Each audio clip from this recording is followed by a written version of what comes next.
Dean, I saw this little thing on Facebook today, and I thought it would make a good cold open because, we're still unsure what we're going to do for next Tuesday. It's Halloween. But it's make your perfect Halloween night in. So for the audio listeners, we got a row of movies, a row of snacks, and a row of drinks. On the top, we have Hocus Pocus, Halloween, Adam's Family, Scream, Practical Magic, and The Night Before Christmas. The second row, we have popcorn, donuts, candy apple, Haribo candies, chocolate, and potato chips. And on the bottom, we have hot chocolate. Looks like a margarita, soda, beer, coffee, or wine. So, Dean, your perfect Halloween night in. Tell me about it. Nightmare Before Christmas, no contest on this list. Uh huh. That movie's incredible. It's also a double holiday movie, so it's a plus. Christmas and Halloween. Yeah, you can watch it either one. And then I think I'm going Haribo candies because I like gummies. Wow. And I guess soda. I don't really drink coffee and I don't drink alcohol, so that knocks off most of that list. Hot cocoa's good, but hot cocoa's more of like a winter drink, and Halloween's not technically winter, so There we go. I'm sticking with soda. What about you, Marco? Well, What's your sweet tea perfect should night be in? there. Ooh, sweet tea. Of course, it's got to be That's the sweet tea. G. So this list is it's got some omissions, but I appreciate us trying to color within the lines. So none of these movies would be my top choice, but I do like Hocus Pocus. Actually, just showed it to Gigi for the first time ever, very recently. So Hocus Pocus for sure. I love everything in the second row. I think I'm gonna have to go with popcorn though, like movie theater popcorn, true buttered popcorn. And then people that know me, you'd expect me to say Modelo. You'd expect me to say a beer, but I'm going to go with a Coke. Coke, ice cold. That's a perfect night right there. I don't even need anyone else. Just me and these three things. We're good. Do we have to choose from this list? Because there's some Canadian inclusions that I would 100% Ben, add. if Let's you're hear this doing poutine, It's not poutine, I swear. if you're eating like the Germans overhead, Ben, we're not taking that shit anymore. What's okay? I will say the top row is a bit sus. I will say. I last year I did watch Nightmare Before Christmas on Halloween, which was cool because it got me both in the spirit of Halloween during handing out candy to the kids, and then the Christmas tree kind of coming out of the basement, getting ready for that setup. So like it did give me kind of that good vibe there. Of this list, I can't eat the majority of it because of gluten, which sucks. So I would take the chocolate probably, as long as there's no cookie in that bad boy, or chocolate nuts if I could omit one in a little bit there. I would have had some Canadian devil's lettuce or green prior to the movie, and then after my first portion of snack, before my drink, which would probably be of this selection. The cocoa with the marshmallows does look nice. I could go for that. But if I'd had the chocolate nuts, I think I'm with you, Marco. The Diet Coke I would go with on the bottom. I didn't say fucking diet, first of all, but no, I'm kidding. Excuse my language. Good, Yeah, good see choice. Good choice. I would take Hocus Pocus, popcorn with peanut M&Ms, and a mixed drink. Probably not a margarita. Probably more like a whiskey sour or an old fashioned, but There you go. yeah. Eddie's For like, God me- damn, Ben, your answer was so long. Here is my No. immediate Yeah. response. Yeah. The Edster strikes again. So I've seen Nightmare Before Christmas a lot, and I would say it's normally like my comfort Halloween film. But no one said Halloween, and I feel like I need to represent for Manny the Man Gonzalez. So I'm going Halloween. I've only seen it a few times, but there's a few. I'm not a big slasher flick fan, but through Manny, I've learned to appreciate the genre. And there's that one, I think it was Dean that pointed it out. There's those scenes where like cuts back and forth real quick, and you're like, "There's no fucking way he could do that." And I remember the first time I saw that with that context, I laughed out loud. It wasn't supposed to be funny, but There's a scene where she sees him down in her yard in the laundry, yeah, like the sheets. and she's staring at him, and it cuts back to her. She never takes her eyes off him, and then it cuts back to the yard, and he's gone. And I was like, she would have just seen him walk away. It's funny. Boy. It's Now, campy. Now, the second one is very interesting. I've never had donuts to watch a movie. Usually donuts are like a breakfast thing for me. Agreed. Popcorn, always a classic. Candy apple sounds interesting, but then you get all gummy, it gets all in your teeth. It's not very fun. It's between probably chocolate and chips for me. We were watching a movie, or watching Kim's Convenience, and chips and dip hits fucking hard. Though I would say if I could add, like Ben, a little CBD gummy, not bad. Whoa. And then for the bottom row, Wait, hold on. What type of dip though? What type of dip? it was a queso, like a salsa and queso dip from HEB. It was really good. Now third row, so I get real interesting. Hot chocolate again. I'm more of like a morning hot chocolate guy. Maybe evening for the winter, but fall is a bit early for me. Beer's really good, but man, I've been having like ice cold like cherry Coke or like cherry Coke Zeros. Those been hitting hard. But I do like me a margarita, so I probably have to go B. So I'd go B if I had to add my own gummy or six, and then a B again. Jason Nelson C3C, very good choice there. Ninja Squirrel says F6E, so Night Before Christmas, potato chips and coffee. And OG fan Potato says, chips and coffee. that might be a L, my friend. OG fan says B, so Halloween, then 5 chocolate, and C a Coke. I like that. I do like that. Lots of good choices. Drop them down below, and we'll try to read some as the.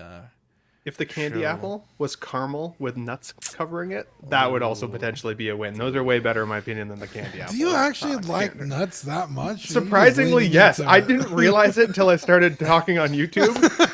That's the majority of candy that I like, or snacks. I hate to see it. I've Ben got, made I've got one- a picture. Oh, go ahead. Oh, Go sorry. ahead, Zach. Ben made one remark on this show, and his whole life it's like a butterfly effect. I'm literally wearing this Bucky the Beavers that you took You me can't to stop talking about just nuts. because of it. Go ahead, Marco. Bring see it. No, I have a picture of Ben at Bucky's in front of like the nuts sign, and he looks so happy. It was his mecca for sure. For sure. Wow. Where can we see it? Can we? Are we Yeah, I'll envisioning share it. I'll share it. Okay. All right. Here we go. Are you an angel? What? An angel. I heard the deep space pilots talk about them. They're the most beautiful creatures in the universe.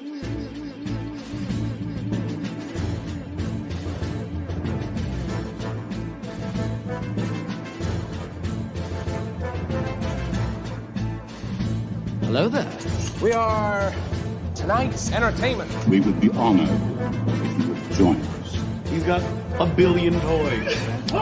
You brought in the adult collection. These are not dolls, Jim. These are commodities. Same as gold or oil. 5, 4, 3, 2,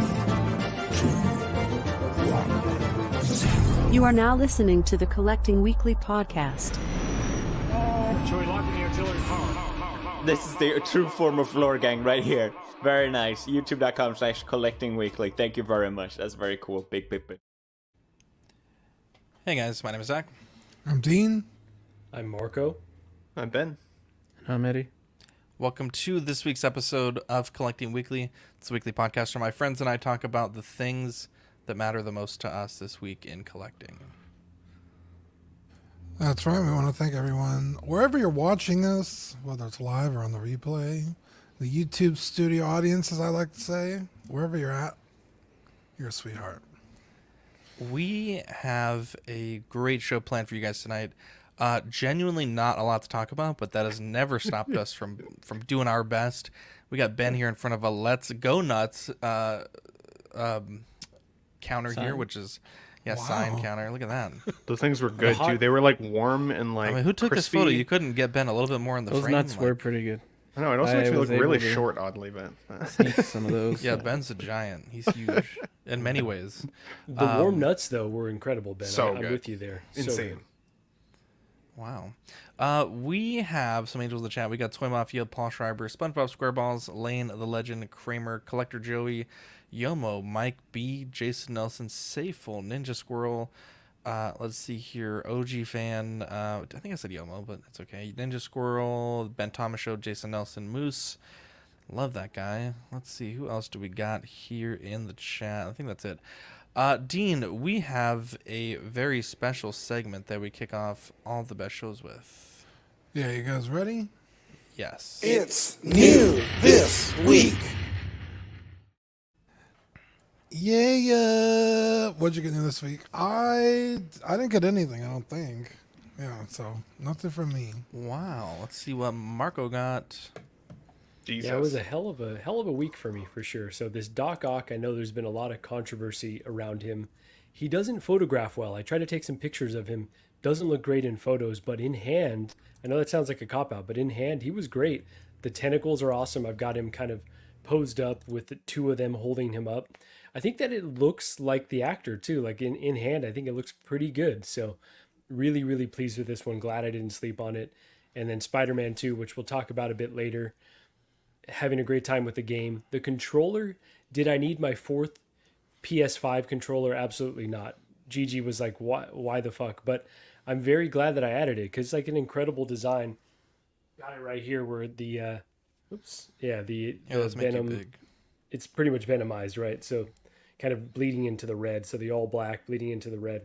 Really, really happy to add this one. So yeah, Fancy. it's was a good week for me. Damn, that is really cool. Congratulations. Yeah, we'll talk about the game here in a little bit. I think a few of you guys are playing it so far. Ben, what did you get into this week? Yeah, this was random. So when I got my PS5 last year, I lent my PS4 to a buddy of mine. And I said, like, keep it for as long as you want. He wanted to play Spider-Man 1 and the Miles Morales game, and I had them both downloaded. So he borrowed it. All good. I finally was like, hey, like, I want to set up my bedroom. I want to put the PlayStation in there, so I want the thing back. It came back and it had, I'm not kidding, Cheeto fingerprints or something all over it. Like, it was like yellow, orangey fingerprints all over it. And it's a white machine. And so I messaged him to be like, hey, just like wondering, do you know what happened with this? He's like, no, like, I swear I have no idea. I'm like, well, great. So I put it in my display, and I've got lighting everywhere in my apartment. Right? The house. No doubt. I got lighting everywhere. I put it in my display. It looks horrible. So I go online and I find this site called Decal Girl. I think it was through like Amazon or one of those, but price was reasonable. And I was able to get these decals for it. It's a full like vinyl wrap, basically. Would say the fit I had to be a little fussy with because it doesn't quite get to the edge on every side. But it was close enough, and it like refaced the machine entirely. It's way cooler for the display now. So, wow. But watch your Cheeto fingers, people. It's horrible. Don't lend your shit to friends. Don't lend your shit to friends. Lesson.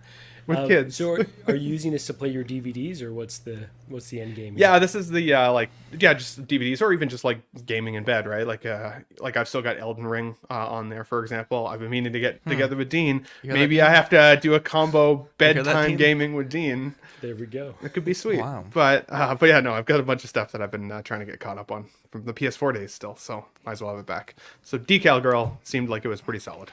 Oh, I remember I did get something new this week. Hurt Feelings. Thanks. Oh my god. Wow. You went off on Eddie this week too. My goodness, came out of nowhere. You also had some pickups, Ben.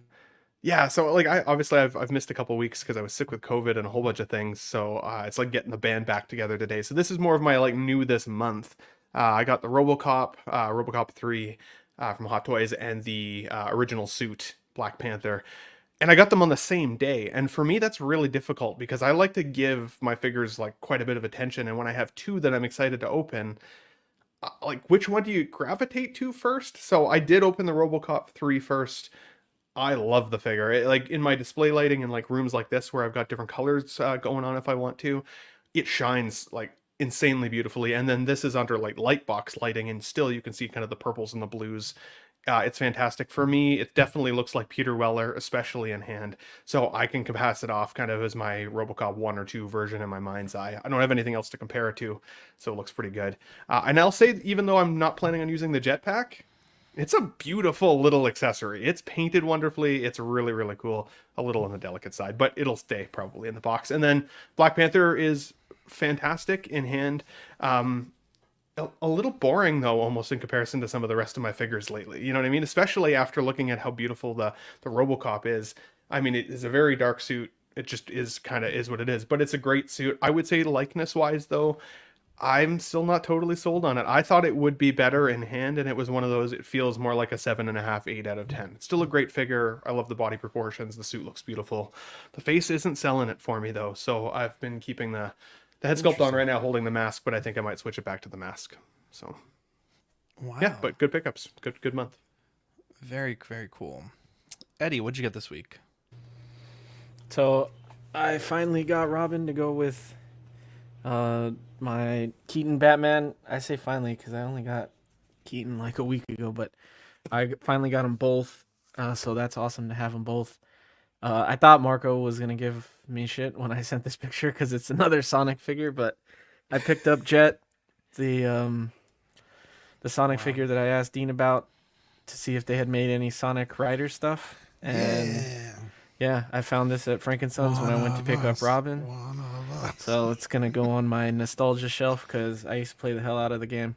I used to play Sonic a lot on Sega too. So eventually I'll pick up those Jada Collector Edition ones. Or that's Jada, right? Jada Toys, yeah. Yeah, I'll probably end up picking those two up at some point, but I picked this guy up, and then I got a crazy deal on Two-Face from The Dark Knight. So I'm finally getting The Dark Knight filled out. So I got Joker and Two-Face, and I want to get the new Bane, and I'll probably look for Scarecrow. So I want like a whole Dark Knight shelf. So I've picked that up. Yeah, and then I finally set up. I've had 2 detals for a while that I got from Calvin, Low Key Collector. One of them didn't have the boxes were sealed, and they didn't have the pieces that go in the corners to keep the glass connected. So because of everything that's going on with IKEA and everything, trying to get pieces, you can order pieces, but trying to get pieces for a detolf is insane. So I finally just went to IKEA, bought a new detolf, took the pieces that I needed out, and returned it. So I finally got those 2 detolfs set up. Wait, what piece are you talking about? You know, I don't endorse any of this, by the way. This does not reflect. You gotta do what you gotta do, man. All you can't keep getting away with it. Oh shit! That took a second to register. I didn't want to bring too much of attention to it, Eddie, but the police are on the way. You gotta do what you gotta do, man. These things are $130 Okay, now, so what part are you talking about? You know the back 2 corners have that long plastic molding? Yeah, I see. One of them was missing those 2 plastic moldings because there's one in each corner. Oh, that's like a whole structural thing too. Yeah, and dude, trying to get those pieces was fucking annoying, and I had the glass laying on my dresser for like months, and I was like, I just. So what? You returned it, and you were like, "Hey, it's missing a piece," and then. Yes. So at the end of the day, it's well, it's a gray area. He it's a had gray area. one that was missing a piece, so it's a gray area. Right. Did you try going to the parts department in IKEA first? Yeah, I did my due diligence. I didn't. They're like, hey, this motherfucker was turning a detolf 20 minutes ago. He was asking for that same fucking piece. No, for months, dude, I was calling them, asking for a piece. No one could find that specific piece. They sent me the little caps that cover the holes on the top if you don't drill it into the wall. They sent me those, thinking that that's the piece I was talking about. I went to IKEA. They couldn't order it from the shop, so. Yeah, last weekend I picked one up. You know, another hack, Eddie, if you want to take it a step further, under $1,000, you could just walk out the store. So that's true. You live in man. California. That's true. That's right. So what? They don't even give you a ticket anymore. I don't want to find out. I'm sure that they would do something to you. But. You'll get fuck arrested. Did that GameStop employee just kill a guy? What the? Yeah. Although technically that is a good shoot in Texas, at least from what I was reading. Like. I think if it's at night, I think it's for sure. But I know you can use lethal force if you're stopping like theft of property. If that's the only way to. They shot him. Back. Yeah, it was Pokemon cards too. God, he stole like $500 of Pokemon cards. He just shot him. Oh, it's a lot. Okay, so it's a felony. I felt safer back in Canada. I don't know the name of this dresser that I have under the IKEA detolfs, but it's cool because it has these bins that I'm probably going to use for Hot Toy part storage, so they don't have doors, which sucks. So like if I want to add doors, I have to do that myself and just figure it out. But seeing the open bins doesn't bug me too much, and I think it's cool for storage. So I'm noticing this is by a bed. Is it like mixed or is it only 1/6? Are there like chonies and condoms in there or just? wow, dude. No, It my is dresser. condoms. The detolf is in the corner, but where the nightstand would be, and then I have my dresser that has. My So I know, aren't detox supposed to be hard to find? How did you just find one? I got them from Calvin, and they're not. No. You said you went and bought one. How did you just? Buy one? They're in stock right now. They're not hard to find out here at the because moment. they went up in price like double. Yeah, they're like but then they $140 discontinued now. And I heard that they might not even be getting rid of them now. So I don't know what the hell's going on with those, but all the time.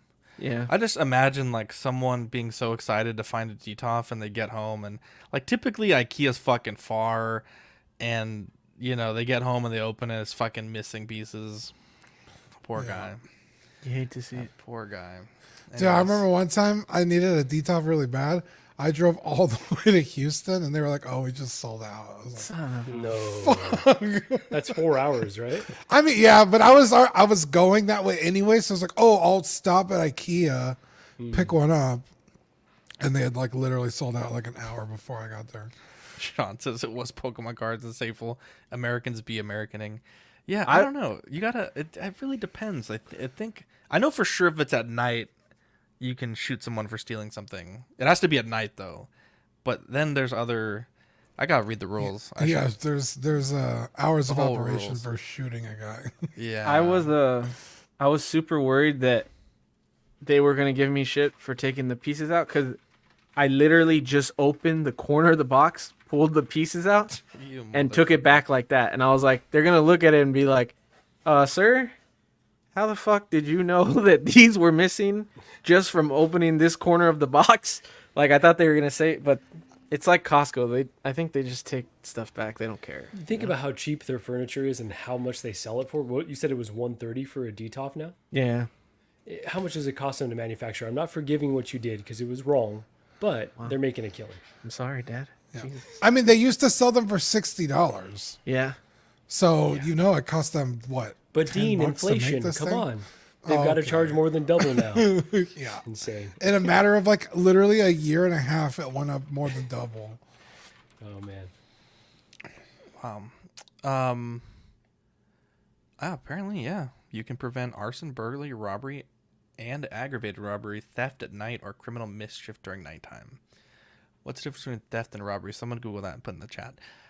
So I had an interesting to this week. So Eric, longtime friend of the show, longtime frenemy, he sold me his John Wick, and boy, it was a fucking fiasco. It was complete. Then all of a sudden the box was gone. Then all of a sudden the base was gone, and I was very concerned. But I got it. Everything checked out. Great. Very excited for that. And now fucking Bob Dylan sending me fucking pictures of all these upgrades you can do, and I'm like, fuck Bob, but I don't fucking money like this. But there's some people that make some really cool like holsters and like different things for the characters, so might have to invest in those. And I finally got the Pikachu with gray felt hat Pokemon card. It was a whole fucking fiasco about that too. So again, we mentioned last week that you had to order at least $30 worth of trading card products, and you would get one. It was supposed to be up until Halloween. They sold out in an hour. Many people started getting their boxes that were not any promo inside. So my heart sank when Victoria told me that she opened the package today and there was no card inside. Oh no! They had tucked it into one of the flaps of the box, which is very smart. One and two, thankfully it was in there because I was about to fucking pull a Marco and go scorched earth on their customer service. But Van Gogh Museum's not doing these anymore, right? They got sick of people camping outside of the Pokemon. Well, they were causing a fucking ruckus. Causing a fucking ruckus. What are you demanding that people sell it to them for a good price too? And I said they try to bamboozle you, they're gonna wind up in court. Yeah, Pokemon Center. I'll be owning the Pokemon Center. We saw what he did for $100. I mean, see what he does for $30. I thought it was $60. Yeah, my comic was like $42. Oh, was it? I fucking destroyed this man's business. Made the love of his life leave him and everything. Wow. Allegedly. Allegedly. Zach, is this? I don't know if it's just a picture. Maybe you have like small hands, but That's is that the Victoria. size of a Pokemon card? It looks a little big. That's Victoria's hand 1, and 2, Oh. it's a Pokemon card. Yeah. Okay, her hands are small, so okay, that makes sense. Yeah. I was like, God damn, that card looks giant. That was a slippery Because I slope. That have, means I have one of those like giant Pokemon cards, like the size of like a sheet of paper. It's like a holographic Pikachu thing. I don't know what that was, but I like it. But I was like, this looks so cool, and then it looked bigger than a normal card, but that makes sense. ladies, you know He what that said, means. he said, I don't know what it was, but I like it. Yeah, like I don't know if it was like I don't know if it was like I a don't know why promo that for was so something or Yeah, they put oh, them you in know what with, it like- was? Yeah, it was like a booster pack of like Yeah. and there was like you got a giant card in it. Yeah. I don't You know shit remember- about Pokemon cards, so You remember those full art cards? The like super thick cardboard ones that had the full Pokemon on it and the number, and Yeah. some of them were holographic. Yep. Those are my favorite Pokemon cards, and no one gives a shit about those cards. Like for some, those are the There's only a ones that market I out there. have from That's because those are for the childhood, poor kids. You and they can't afford to never go. went up in value, dude. I got a Charizard. That shit never shot. And that You was still like have that the Charizard? original. I'll take it. Yeah. I'll take it. No, I love those. I would love to frame them one day, but yeah, I just Yeah, I know thought what you're talking it's about. funny. Eddie, Those that's are- a those good are better. thing. The fact that they're not worth shit now means no one's gonna be collecting them, and then they're gonna disappear, and then later on they're gonna be worth something. That's true, dude. So hold on Play to the it. long Just game. gotta wait another When you 30 die, years. they're gonna be worth a lot. Jesus Yeah. Christ. Well, Leave them to your kids. they're not worthless. They're just not worth as much. Yeah. They're still like a few $100s, like a grade 10 Charizard of that type. The foil one, the holographic one. Yeah, I know I that's collected all still- those Animorphs books recently, and they didn't go up in value at all in the last 6 Oh, months. you I hate fucking- to see Think it. about what you had to do to get those too. Yeah, you had to deal with Jesus, a it's rough. hot Canadian MILF to get them. And yeah, I mean, bless your heart. Anyways, let's get into the news. We have Spider-Man 2 Venom. This is 455, releasing July to December 2024. Genuinely shocked at the fucking audacity of Hot Toys to make this thing size accurate. What a fucking legendary Chad. After Dark moment, bro. Dean and I were like, this thing's too fucking small. And then we changed the slide and we were both fucking... If you haven't seen After Dark... Because in my head he was standing on the base, Yeah. and it kind of looks, especially on stream, there's a bunch of shit going on. I look at the base, I'm like, oh, it's just a typical Hot Toys base. I was like, well, it doesn't look that big, but they also scale up bases sometimes. So we switched to the side, and Zach and I eyes practically came out of our heads. We're like, holy shit. Incredible moment. Do we have that clip on you? Or I'm no? trying to find it. So I saw Manny's stupid sweet potato picture. Fern, if you're watching, Fern, send me the photo or the clip. Or Dean, see if you can find it real quick. Let's see. Let me try for 2 more seconds, and then we'll move on. Anyways, yeah. So this is pretty cool. That you get 2 different heads, 3 different tongues. You also have this is someone had edited this together, but this is the approximate scaling of how he will scale with Carnage and Venom. And there's a lot of people, interestingly enough, that are upset at the size of this thing. They think it's going to be too unwieldy. They think it's not going to fit in a DTOF.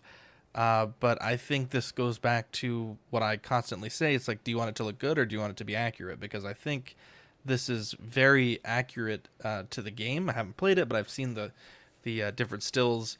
I would perhaps even say it could stand to be a little bit taller. But this is a screenshot that Fern had sent us, and he is fucking massive in this game. I mean, he can wrap all of Spider-Man's torso with his arms in his hands. This is a big boy. So I got to give credit where credit is due. The fact that they've done this is incredible. I definitely think we're going to get a Venom of this size with the comic accurate logo at some point. So if that's important to you, that's what I think will happen. But Dean, $455, a big shocker in terms of the price. Yeah. We did some price comparisons on the movie Venom and the Carnage, And the Carnage, which is I think Ben said an inch smaller than this. 4 inches. 4 inches. Yeah, sorry, 4 inches smaller than this. Is $15 less. Like, I think on stream we were guessing like, oh, how much is it going to be? I guessed under right under $6. I was at $6.50. Yeah, I was like, I thought maybe $6.50 after tax and shipping. And yeah, totally blew me away. I was like $4.55. I was like, the Star Wars vehicles have been more than that, like almost like in the sixes. I was like, this is fucking insane. Yeah, totally blown away by the price. The size, again, pretty accurate. It just looks incredible. This is just enormous. I don't like Venom enough to spend $455 on it, but I'm tempted. Like even I'm like, God damn, I might want to pick this up because it just looks like an incredible figure to own. Here's the After Dark Venom by Hot Toys, Spider-Man 2. Jeez. Oh, they got the logo. Yeah, what the game one and stuff. I don't know. Damn, you fucking huge! You fucking did it! Well, they said he's supposed to be like... Damn, that was like us seeing Ben Thomas at OxCon. Jesus. Sorry, he's fucking I thought somebody was looking. Yeah. Wow. They were looking at Ben More than Thomas. once. I was That's looking right. and I was liking. So I think if I didn't have the Tom Hardy Venom, I think it's a little too cartoony. Obviously, it's from a video game, so it's got a little bit more license to be a bit less, accurate to like a real life thing. But so if I didn't have that Venom, I might be less enthused by this. But having that one in hand and being blown away by that version, and then seeing this and how massive it is, I know this is going to be an incredible piece. And I was with you all. I thought like at least $600. There's no way I would have come up with $450 as the price point for this one. So that as well. Now, obviously, price is all relative. That's still a lot of money, but I think that's really good value for something that's going to be an incredible centerpiece in some people's, Spider-Man collection. If you've got a display case that can, fit this one, I'm thinking I got a DF 120, I think, for statues. I think he'll fit in there. I could do like a cool little Spider-Man display, but you've really got to have the correct display space for this, or else I don't know that he's going to do a whole lot for you. But yeah, it's going to be just this really sweet piece. I've been loving the game, as I mentioned. I know we'll talk more about it. I haven't gotten to the part where Venom, comes out just yet, but I'm incredibly hyped to see if I really love this iteration. But even without having that attachment, this is just, I love this character. I love the value. I just love everything about this. I'm just assuming that they are upscaling some existing parts of the Tom Hardy Venom. And so, maybe with them not having to do like an incredible amount of engineering to pull this off, they're able to give it to us at a better price. But overall, yeah, just about everything that we could want. And now I kind of want to go and get some more figures from this Spider-Man line. I'm looking at the Miles from the first game because I think I could get that one for a good deal. Already got the symbiote Spider-Man on order. So yeah, this is going to it's going to be dangerous. We'll see how deep they go on this line. It's funny because I could almost picture like the, Hot Toys developers like on a computer screen with the Tom Hardy Venom body and like have an imagery where they're like, let's just increase the size and see how crazy we can go. Or 6 inches looks better. Yeah, let's do that. Right. So I just got to the Venom section of the game so we won't spoil that, but it is really cool. I do think this is going to be a classic version of the character just overall. I think people are going to love it. I am kind of the same mindset that a lot of folks are, though, that as much as I love Venom and as much as I've been excited to hopefully see a white symbiote spider logo on the chest of a Venom, I don't know how I'll fit this anywhere in my collection. I took a measuring tape and measured 21 inches just off my desk the other day. And it would be so large that it's like I don't know how I would display it in a way that could look like classy. And like I don't know if people display their shit to look classy, but like I try to make it, I don't know, function and flow and all of the things, not just have cool shit jammed in a room, and that's again not shade. It's just I don't know if it'll fit in my room. I don't know if it'll fit my room. So fit and just like again the aesthetic and all of the things. So you shouldn't collect based on that either way. If this is your favorite character, then I think it's a must buy. I think this is the type of figure that will be more expensive to get in hand, obviously, once they're gone. I can't imagine the size of the shipping box on this bad boy. It's going to be crazy. Thankfully, there's no likeness rights for any actor, so I think that's probably how they could keep some of that cost squished down as well. I see your comments there, Marco. But honestly, I right now want to stick with my Tom Hardy Venom. I like the half head sculpt transition photo that, or like head sculpt thing that I got going on there. I think that's cool.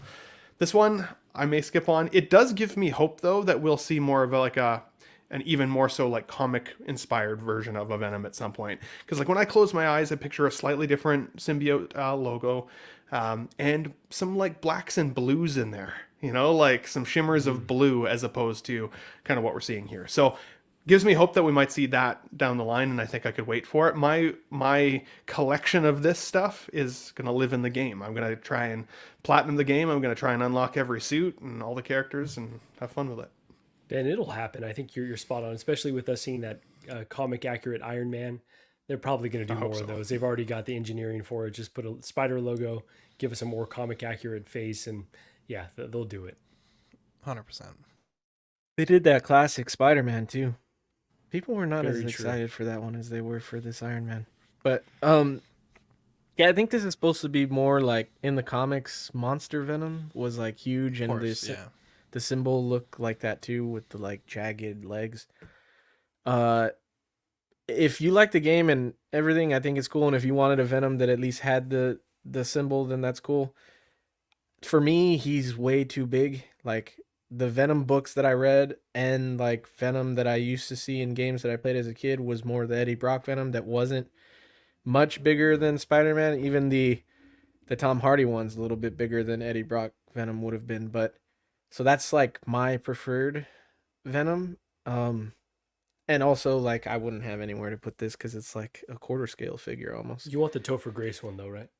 I do want the Topher Grace one. I would love to have the Topher Grace one. I'd get that too, actually. Yeah. But I think it's cool. I think the base is stupid. They didn't even give it a big enough base. In none of the pictures is he standing on that base. His legs are off the side of the base in every picture, I think. Just holding his leg. Yeah. That's hilarious. What was that? Oh, and then you said they'll fit in the DF 120. Joao was saying on Collectors Unite that it wouldn't even fit in a DF. Like you have to get a max. Honestly, you could bend the legs though. You can find ways to get them a little bit lower. But yeah, it's going to be tight even for that one. Yeah, that's crazy. But the price is sick. That's cool. That's cool that a lot of stuff is getting good pricing. You know, because we're in a time when everything's crazy. So that's cool. Ninja Squirrel in the chat said peeling like the first of Hot Toys Learned. That was something that I forgot to mention too, because I think the body construction is really similar to the Tom Hardy version. It also looks like it's got kind of that clear, I want to call it like a lacquer brushing over top that did peel a little bit. One of the ways that collectors tried to avoid having that thing peel was to not really keep it in very dynamic of poses. But in order for this bad boy to actually fit in some people's displays, they're going to have to put it in a dynamic pose, potentially risking some of that failure. So that's going to be a hard pill to swallow. A tough nut to swallow. Yeah. Tough nut. I got that. I've been thinking about it. You know. Wow, thinks about the nut. Let's look at the tail of the tape here. We have $455 for the Venom, $445 for the standard Carnage. Didn't really feel like there was any point comparing the deluxe Carnage because the figure itself was the same. We were just getting that extra bust. 20.8 inches for the size compared to 16.9. Two sculpts on both standard non-diorama style base. The Venom comes with the symbiote attack hands, 4 symbiote tendrils, and 3 magnetic tongues. I think where a lot of the Carnage price may come in is the multiple accessories it has over the Venom. You got the claws, the sword hand, the sickle left hand, the claw hand, 4 symbiote tentacles, 10 symbiote like string parts, and the same 3 magnetic tongues. So certainly can kind of see where they cut some corners on the Venom. I haven't played the game, but there's some people in the comments saying there should be some additional accessories that you see in the game that Venom may use in the game, but with this one, there's not like any sort of coming soon. So I would say don't pre-order it thinking that they're going to add a bunch of shit at the end. So, but again, a really solid price point, compared to the Carnage. And hopefully this is a little bit more fair comparison than the one from the InArt and the Wanda. So get it or not, we have it in the YouTube poll. For me, I'm not going to be getting this. I think it looks great. I just don't really want to spend $445 in Venom when I'm already getting my preferred symbiote, which is the Black Suit Spider-Man. Dean, are you getting this? I don't think so. Maybe after I play the game, I'll totally change my mind. But like I said, I don't like the character enough as of right now to spend, $500 on it. So, we'll see. If it's on me now, yeah, gotta have it. Gotta have it. All right. He confuses you because he introduces one and then the other one he's like, fuck yeah, off. exactly. He's like, come on. We've only been doing this for like 2 years need a together. personal introduction. This is our second time. Ben, now that it is your turn, would you like to give us your answer? So, with everything that I said, I may actually still pick this up just to see what it's like to have a figure in 6 scale, but in this size range. Review it, put it on the show, have fun with it. If I can find a cool way to display it, I think I would still like to have it, especially to go in combination with the symbiote Black Suit Spider-Man that I've got coming from the game already. If I decide against it, it'll be because I want to see what other villains we might actually get from that game. It looks like it's going to be potentially a pretty extensive list of other characters from some of those in 6 scale. That could also look really cool in the display. So I may save those dollars elsewhere. So if it has to be get it or not, right now it will be a get it. Wow. Eddie, what do you think? It's a not for me. But one cool thing that I heard someone say that I didn't think about till now is it sizes better with the Carnage. Because they made Carnage super huge for Let There Be Carnage, and this one, those two go really well together now. They will, I think so. Yeah. That's cool. Very good. So is there is there Rhino in the Spider-Man game? Don't spoil I don't want to spoil it for people. It's it's a spoiler thing? I'll let you know in the private chat. So, in the Get It or Not poll, we have 46% get it, 54% not. So, thank you guys for taking the time to participate in today's Get It or Not. InArt posted some, updates. Don't quite understand what exactly these are. Again, they seem to just post a lot of photos, and they're saying here that they have optimized the Superman figure, and they're sharing what they have done. So let's see here. In this iteration, we have taken the iconic head sculpt but sculpted hair design to the next level by introducing rooted bangs. While there's still just one version of the Superman figure, we've amped up the excitement by equipping it with 2 head sculpts, each showcasing a different emotion. The head sculpt with a calm expression boasts a full head of sculpted hair, whereas the sculpt with an angry expression sports sculpted hair with meticulously rooted bangs. They also... that's pretty much just the bangs. That sounds fucking stupid. I will be honest.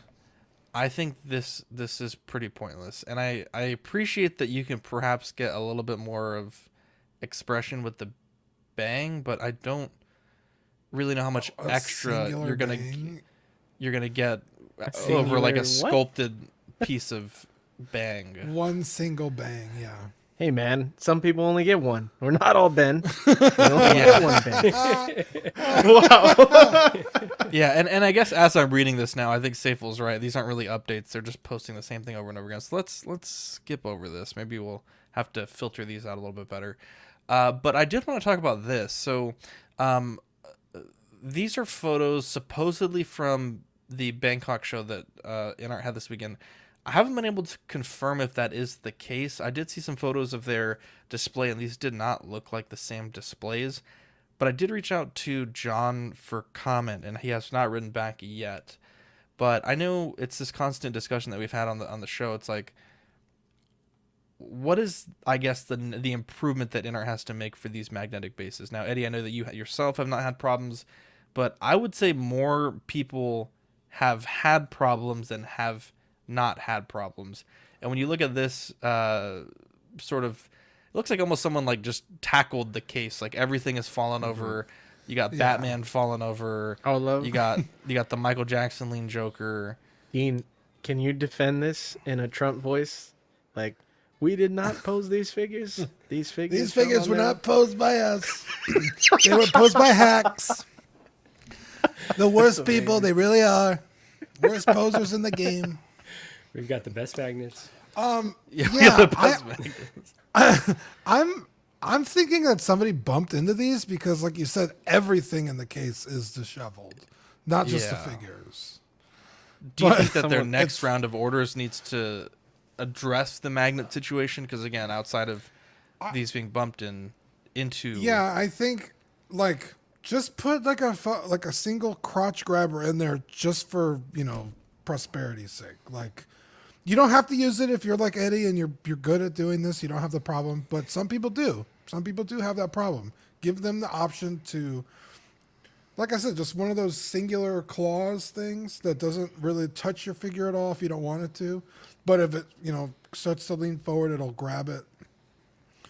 Just something simple like that. It doesn't have to be fucking groundbreaking technology. Just, if it works, use it.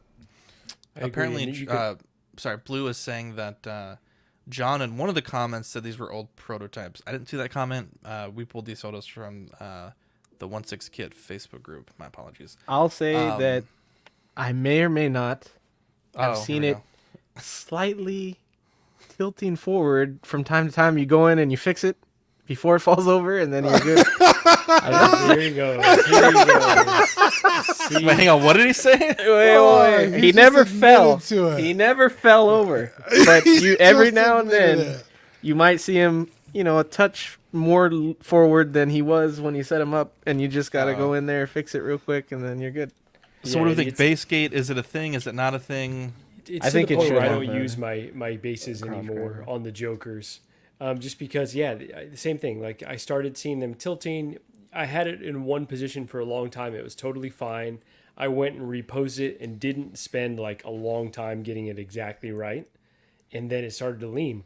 And so, it's not a perfect system. So they either need to rethink the entire setup and do like a lot more magnets, stronger, something like that, or just don't do the magnets at all, because the way that they've done the Joker and it's seeming potentially these other figures, it just doesn't work for the longevity of the figures. And then you got some really expensive sculpts that are potentially going back or going forward, and that's never what you want. Yeah, and for what it's worth, in the like in art things just falling scorecard, right? Like, I mean, Justin just recently was at a convention and a figure exploded in front of him. Like, no one was touching it, just exploded. So, I mean, prototype or not, or magnets or not in the base, like right. that has been a thing that has been known to happen. So, take that as you will. In fact, I think it's right here. Oh, God damn it. It says we have I was thinking Batman with those boots, the McFarlane figure was hard to stand too. Mm-hmm. The figure arts is hard to stand as well. Yeah, it's the way those boots are. Like, he for sure should get a crotch grabber, because I know he's going to be even more annoying than the Joker. He's probably going to be the worst one with those boots. For my Joker, like, and for all of ours, because his foot is like kind of curved upwards, when I had him on the magnetized base, he did start to tip forward.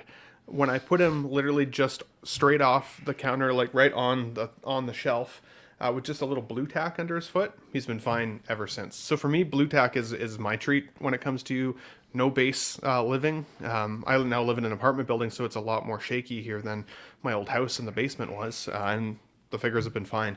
So I don't use the bases on these ones at all, but I agree with you. The McFarlane Batman, Eddie, that one falls all the time on me. So I'll be curious if this will be the same way with the Batman or not. But I don't think it's a conspiracy. I think some of those cases were definitely messed with. If everything in it was messed up, like Dean said. Like, and we'll update if or when John gets back to us. Calvin says, did Denobi attend this show? Jesus Christ. Right. Calvin says, what's up, fellas? Just tune in and y'all have me concerned. I gotta go check mine. This is still such a legendary moment that is so fantastic that's captured on individual little strands for the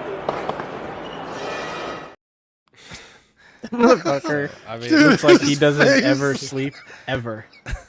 His eyes are Works fucking hard. black. Mine are too. Fuck you. Let's see here. Inbox Studios Monster of Hoth. This is $279 for the single version. There's a version A, version B, and then $578 for the 2-pack. These prices do not include shipping, which can be quite expensive. These are releasing December of this year to September of next year. But they are tauntauns. They're rooted, essentially statues that are in 6 scale. So you can put your Luke and Han Hoth figures on them. They have rolling eyeballs, which they use like a purse type system. Some rooting on the fur there. And this company, they've made, I think, a Bantha, and they've made, I believe, a Wampa. So it's not their first excursion into it. But this is, again, by Inbox Studios. So if you want to order these, you can do so on their website. They are limited. So depending on, I wouldn't wait forever. But it's just it's something that we don't normally cover. But I think it was kind of a neat little thing. These are sick. Bro, monster? Rude. They're monsters. They're Monster? Sweet little ice puppies. Look at them. I didn't fucking name the figure Monster I'm of not Hoth. That's saying what you did. Am I attacking you? What the you fuck? fucking felt like it. It felt like it. Honestly, I'm so used to saying, Victim mentality. That's true. Jesus Christ. You know what, Zach? You're not wrong. Thank you. Don't give up on me now, Dean.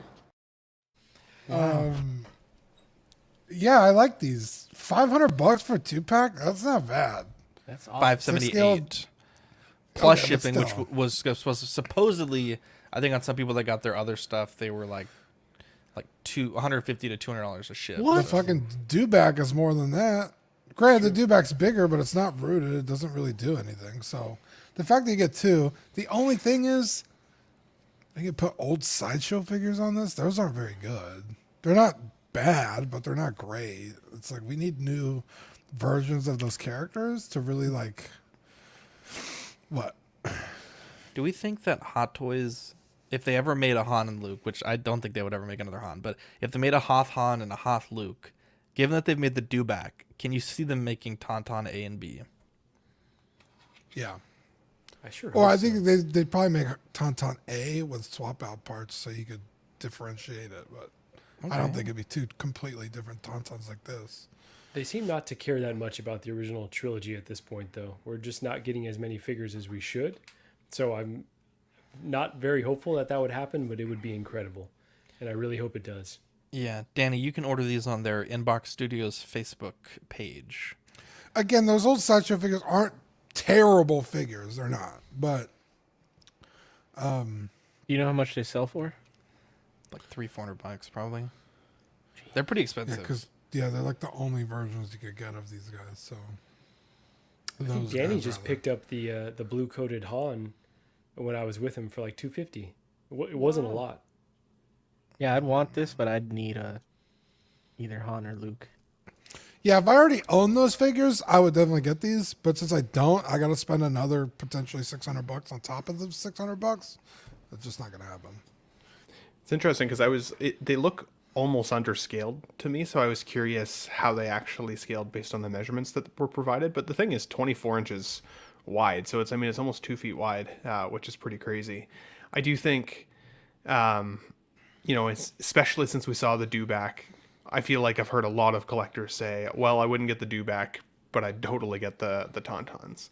And now this is an option that's available, so I will be curious to see how many people actually do that. And this is a great alternative because it kind of gives you your base at the same time for some stability for your figures. So it's a cool display, and I think it should be big enough to house them. I would be curious, as I said, to see how many people actually put the money where their mouth is, though, because a lot of people have said they would get Tauntauns if they were available. Now, I do think Hot Toys might do it, though, seeing the competition out there in the market, and it wouldn't be totally surprising to see them do it anyways, since they have put out those dewbacks and blurbs. But it might not be this good. Above. Like, this might end up being better than what Hot Toys offers. Be interesting to which see. I don't say that often, but yeah, this looks great. The NRDs on these is basically 50%, so $279 NRD for the 2-pack, and then I think it's like $135 for the single pack, and you can pick A or B. So obviously one is Luke's and one is Han's, and kind of depending on, I guess, if you want one or both, you can decide. But they are very limited, so if you want them, definitely get those orders in as soon as possible. Next up, we have Lego, the Icons Ornithopter.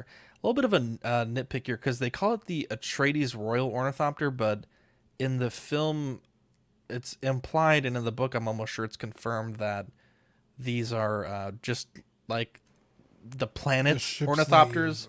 Yeah, they're not really owned by any one particular family, but that's a big nitpick. No one cares but me. But this thing is fucking awesome. It's $165. It's fucking massive. It's like almost 3 feet front to back, and it releases February 2024. You do get some really cool minifigures. You get the Baron, you get Gurney, Paul, Chani, what the fuck is Liet that? Kynes, Duncan, the Duke, and I think this is Lady Jessica in the gold. A bit odd that Paul doesn't have a still suit as well, because in this scene in particular, he does wear a still suit.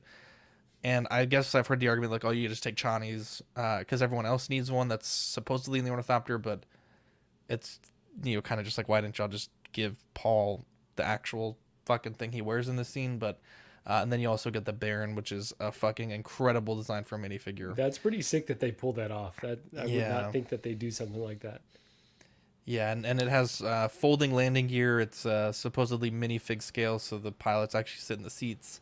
And it doesn't look super in scale, but it looks good. I like it a lot. I was gonna say it almost looks bigger than it should. They didn't seem massive in the movie. No, but, and I think they can seat 10 people. So I mean, it is a sizable. Oh, that's true. You're craft. Right. Yeah. Because usually that scene with where Paul and his mother are being captured, or they're being taken out to the desert, it looks like they're going to only fit maybe like 2 other people, but when they rescue those people, yeah, they load a bunch of people into it. But fun fact: the Ornithopter on November 3rd is coming to Microsoft Flight Simulator. So we did a fly around in the Warthog, so I'm gonna have to do a fly around in the desert. Yeah, so this is like an actual licensed Lego product. Yeah, it's under their Lego Icons line. So typically with the Icon stuff, they're more like one-off. Yeah, they're like one-off. So I don't think that they're gonna make like a bunch of Dune stuff, but it is cool to see that Dune is getting out there and other. Yeah, I was gonna say, because you showed a bunch of the minifigures, I was like, it's a really weird set to include the Baron in. It is, and I think that's if why. You're not gonna do more Dune stuff, this makes sense. Yeah, the only thing I would say missing is perhaps the Emperor, but technically we haven't seen him yet, and his minifigure, according to McFarlane, would probably be pretty plain, so I think you could just kit bash one, but they give you like a pretty nice little spread here, so certainly strongly considering this one at $165. Cuervo says, not to go back, but can I scale the Venom with my quarter scale Spidey? Could be. What is quarter scale? 18 inches? So Venom is 21. So yeah, probably could scale pretty good. Yeah. Not bad fucking idea, Cuervo, honestly. Let's see here. So we talked a lot about where you can order figures from. If you do choose to order with 1/6 kit, you can get $10 off your purchase of the InArt Superman, which ends on Saturday, using code CWSM. So again, Pop Culture, Gundam, a bunch of different places you can order. If you're so inclined, Big Bad Toy Store. But you got to do your research, figure out what you want. But if you do choose to order from 1/6 kit, you do have that option for a discount code. Do your homework. Yeah, do your homework. Our main discussion for tonight is video games. And Marco, this week has been very interesting. We've seen what a lot of people are saying could be a contender for Game of the Year. I know there are some very, very good video games that have come out this year. But there's also have been some very poorly made games, which, I mean, in any year you're going to get that. But it seems like 2023 with Gollum and with the game that we're going to talk about now, it seems like those are so incredibly bad that it's almost like you're looking at decades ago quality of game, right? So let's get into it. So 64-bit fix, Marco, tell me when to change slides. Yeah, so if you wouldn't mind, let's start with the Kong game. I believe is the first one. Actually, there we go. So Kong, the picture on the left actually has a link to an article that talks about this being one of the worst games, and that it might actually rival Gollum as, the worst game of the year. So some really poor textures, not great gameplay, seeming like they've taken screenshots of the game and used that in the cutscenes. It's just all this one. It's going viral.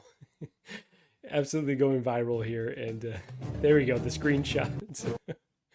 What? Hang on, let me make this bigger. There you go.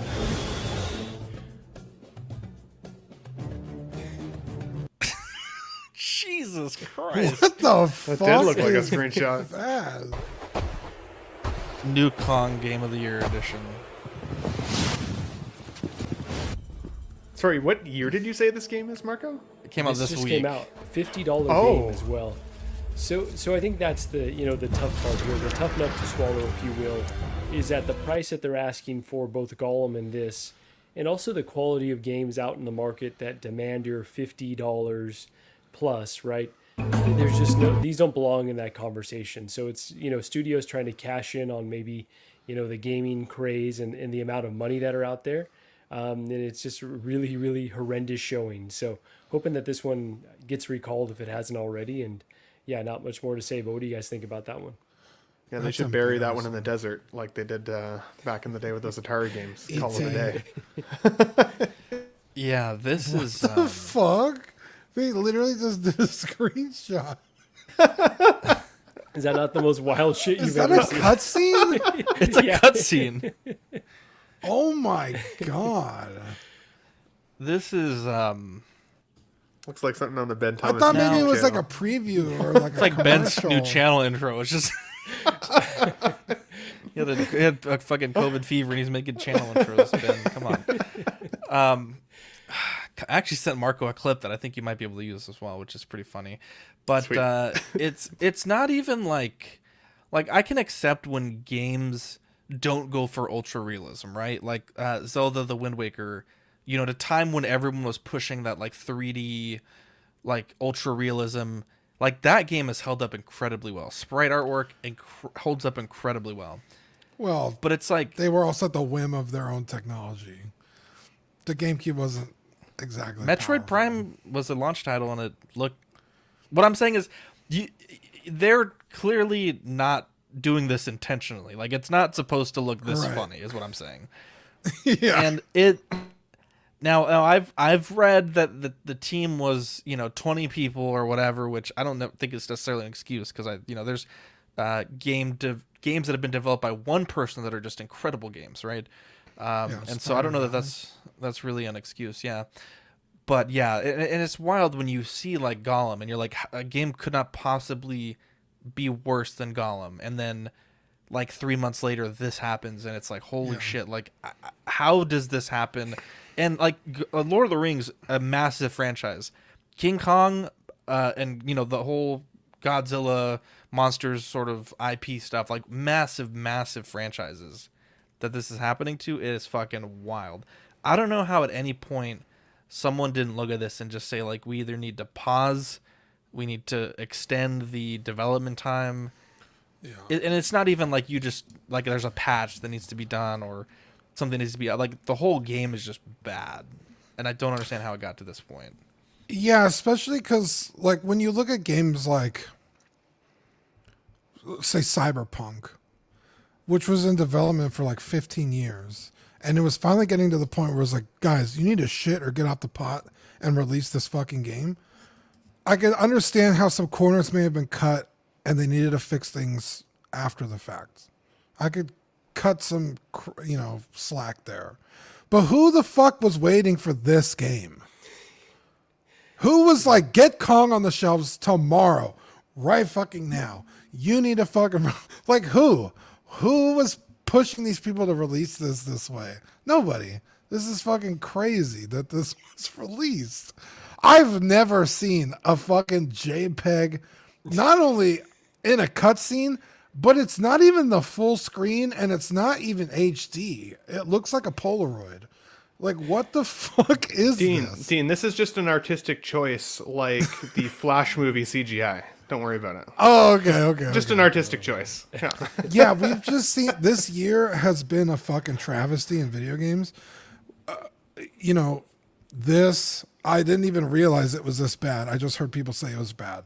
The new Hellboy game is like fucking dog shit. I haven't even heard of that one. I guess Starfield. I honestly don't know how people gave that game like perfect scores because it's fucking embarrassing. And I could literally go off on an hour tangent of why that game was fucking dog shit. But just go on YouTube and look how fucking bad it is. It's insane that they haven't been sued into oblivion like people did with Cyberpunk. Oblivion, or No Man's Sky. Or No Man's Sky, yeah. Like how they No destroyed Man's that. Sky. Marco, that's funny. Yeah, Oblivion. When you have people making games like Baldur's Gate 3 with incredible storytelling, compelling characters, massive storylines that you could dive into, characters out the wazoo with unique interactions, and then you have people making shit like this and Starfield. It's just inexcusable. And the Gollum game, sorry, I forgot to mention. It's wild. I don't get it. Well, I think it tells me, you know, how difficult video game development is and how any good game that we get is kind of a miracle, right? Because it's incredibly complex to make games, especially AAA games that not only need like the right talent and the right resources, but the right amount of time. And obviously there's always economic factors that are pushing for these games to be released earlier than they're necessarily ready to be released. So, so this one is just incredible that it ever saw the light of day, but it's a cult classic at this point. Yeah.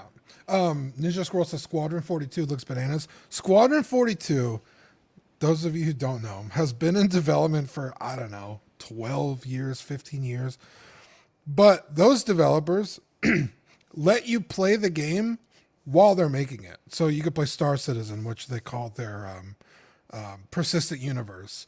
It's multiplayer. You could do quests. You could do jobs. You could buy ships, explore the vast universe in real time with no loading screens, where you could be in space and then fly down to the surface of the planet, go do some shit, and fly away. It's incredible. And they just did their Citizen Con this past week, and they've showed what they've been doing, and it's insane. But you know. Like I said, those games have been in development for a long ass time. So I just, 20 people making this Kong game, it's like, you could kind of cut some slack here and there, but not like this. A JPEG cutscene, and I could keep going, but Jesus. There's also a 8 different skins that you can, I guess, like have for this game. If you get the most expensive, the Colossal Edition game, you get the albino White Kong. Wow, that seems for the racial. most exclusive version of the game. That seems racial. Which, I mean, doesn't look great, to be honest. I mean, and it's, we That's talk about not even collectibles. albino. That was great. It's great. We talk about collectibles a lot. I thought it was kind of fun to, maybe talk video games for a bit. But no, Zach, you brought up a good point a second ago. Sorry, let me just. No, please tell me. Back in the day, video games released finished. Yeah, you bought the disc and you bought the game, and that was it. Yeah, this is like a recent phenomenon. I would say within the last 5 to 10 years, where you buy a game and then it's like, oh. Buy the season pass and you'll get the other shit that was supposed to be in the game that were, it's like, what the fuck? Like, DLC is a completely different animal to including the shit that should have come in the game. Like, that's utter horseshit. That it's just crazy. It's like, I could buy in 2000 whatever, let's just say 2000, when JRPGs were at their height, a 100+ hour game that was just done, and now I can't buy an Assassin's Creed game without not just picking on them, but without 10,000 updates and downloads that I got to do to make it fucking playable. It's bananas. So I will just say to anyone listening that, is curious more about game development, I want to highlight DJ's comment here. I don't think it's about being complex. These studios are just lazy or greedy and release incomplete stuff. Oh, Read this book 100%. Well, so I would say Dean and also DJ, read this book called Blood, Sweat, and Pixels. It's by Jason Schreier and kind of talks about various games that kind of went through various cycles of development. Some of them were unsuccessful. Some of them were canceled. There's the Star Wars, I think, 1313 game in there. For me, it like helped me a lot more understand the pressure that studios feel from their financiers and like all of the complexities of building a video game. So highly recommend that if you've got the time. One thing on that point that Dean made, credit where credit's due. I saw this tweet and I thought it was like almost sad that it had to be tweeted. And I want to say it was from Insomniac. That's who makes the Spider-Man game, right? The new one. Mm-hmm. But they had basically said that the full game is on the disc. So they're like, you don't need internet. You don't need, like, you can basically play it as is and enjoy it. But they're like, there is a very small optimization patch that you can download, but it's not required. Like this, like, I fucking hate getting home after a long day of work. Game came in the mail. I plopped that bitch in. It's like, 120 gigabyte download. Yeah, you gotta wait 2 hours. It's like, fuck, man. I've been waiting all day for this. So, credit where credit's due. Insomniac did put the full game on the disc. Now, this game, I want to say Marco and Ben, you guys are playing it. I don't think, Eddie, you're playing this at the moment, correct? No? Yeah, Spider-Man 2. What do y'all think about it? As spoiler-free as possible, please. Ben, how about you go first? Yeah, I'm definitely spoiler free. It is really fun, really fun so far. I would say it's weird because it's the third time now I've explored a very similar city, and while I definitely see upgrades in some of the visuals, definitely some of the ray tracing has been improved. Lots of the like textures have been increased. The suits look amazing on the PS5 with the 4K going, like the blast. Like it looks really good. But it is definitely a third game in the same playground. So I do find that there's been a little bit of repetitivism in terms of some of the side quests and stuff like that. Some of the side quests definitely feel to me more naturally found, though, than they used to be. I used to feel like I'd have to pull up a menu to kind of select the side mission and go find it. Whereas you can see elements of the environment now that kind of draw you in, and then some of those side missions kind of come to life. So that, again, is a bit of an improvement, I think, just in the playability of the game. I didn't realize how many suits would be available, but there are so many skins that I would just never play with. Like there's some really fun ones, and then there's just some kind of like lame ones that I feel like they kind of just threw in. Now, I don't know how many spider suits even exist in like the fandom.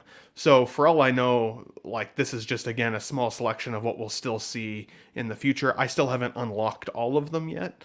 So crossing my fingers. And again, some of them have been fantastic, including I got the special edition version that came with the Miles that has like a cape aesthetic. And some of the movement dynamics with the cape and everything are some of my favorite like character dynamic movement within the game. And it's not even like a traditional looking suit. I'm also like a huge Batman Arkham game fan from back in the day. So like I just like anything with a cape too. But really got Azrael vibes. Yeah, like it's really fun. So far, like I just got to the Venom section, so if you're expecting it to be a fully like Venomized game, it's certainly not. Like I played, I think, for 3 full sessions, which were about 3 to 4 hours per session, so call it 12 to 13 hours worth of playtime before I even got to the Venom storyline, and I'm just kind of getting there now. But again, I don't just do main missions. I do side missions as they come and main missions when I get there, and I just play. I just have fun. And fun factor, 10 out of 10, maybe even 11 out of 10, swinging through the city is just an exhilarating feeling. Like you want to feel like the character. This is the type of game where you feel like you're that character. And then the inclusion of a gliding suit that I think we've seen in trailers and stuff. I didn't think I'd care for that. It does make traversal fun as well. While you're gliding and not swinging, it does get you places a little bit quicker when you just need to get there. So that is really fun. Fighting feels about the same. movement styles and power sets and stuff feel about the same. And what I will say is it's really easy to gain points. So it's easy to do things like upgrade the suits and upgrade your skill trees and stuff like that. That feels really quick. And every time I hit my start button, I've got a couple upgrades to do, which is pretty fun. So overall, I would absolutely still recommend it. But I still think if you've played Miles Morales and Spider-Man 1, you're going to feel some of those similarities as well. And maybe be a little bored with the environment at times in comparison. So I've got to completely agree with everything that Ben said there. I've got the same kind of issues in that, you're feeling the fatigue of having played a very similar game twice already. And for me, this is maybe the fourth time because I went back and played the remastered version of the first game. And but I still love this world. I still love swinging around. I love Insomniac's, tone that they've taken this Spider-Verse world and kind of made it their own. They make different decisions than kind of things that we've seen in other mainline properties. So I would say, on top of the repetitiveness, it's just a step below like a Naughty Dog level of writing. Like they're very, very, very AAA caliber, great acting, really solid writing. But then there's some moments of like kind of cheesy shit that happens. And then you're like, okay, it's just short of greatness for me. So not quite like a Last of Us level of polish with the dialogue and with the story, but really, really close.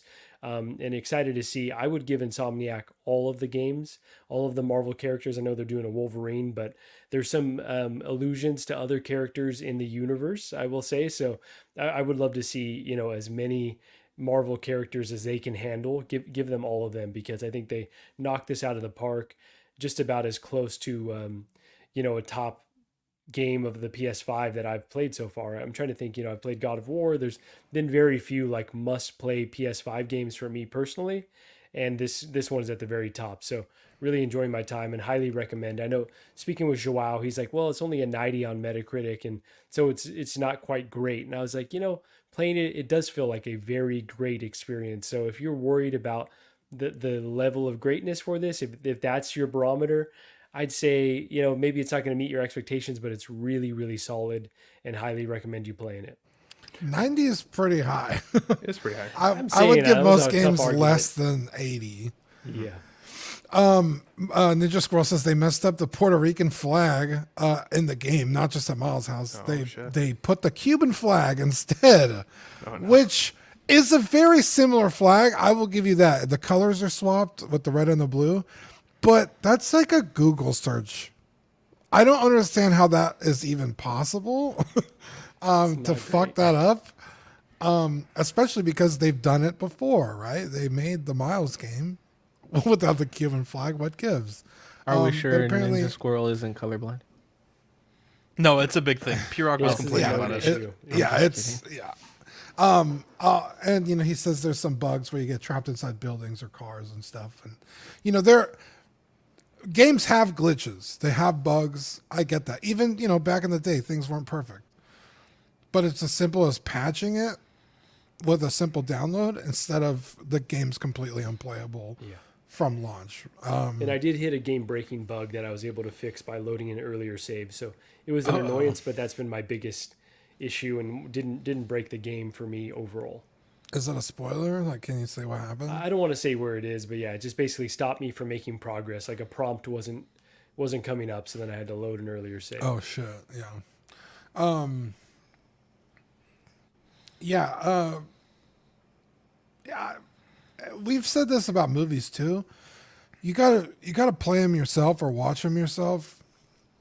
Because if you just go off what the scores are online, you're gonna think Starfield is the greatest game that ever fucking existed, and it's okay. Time out.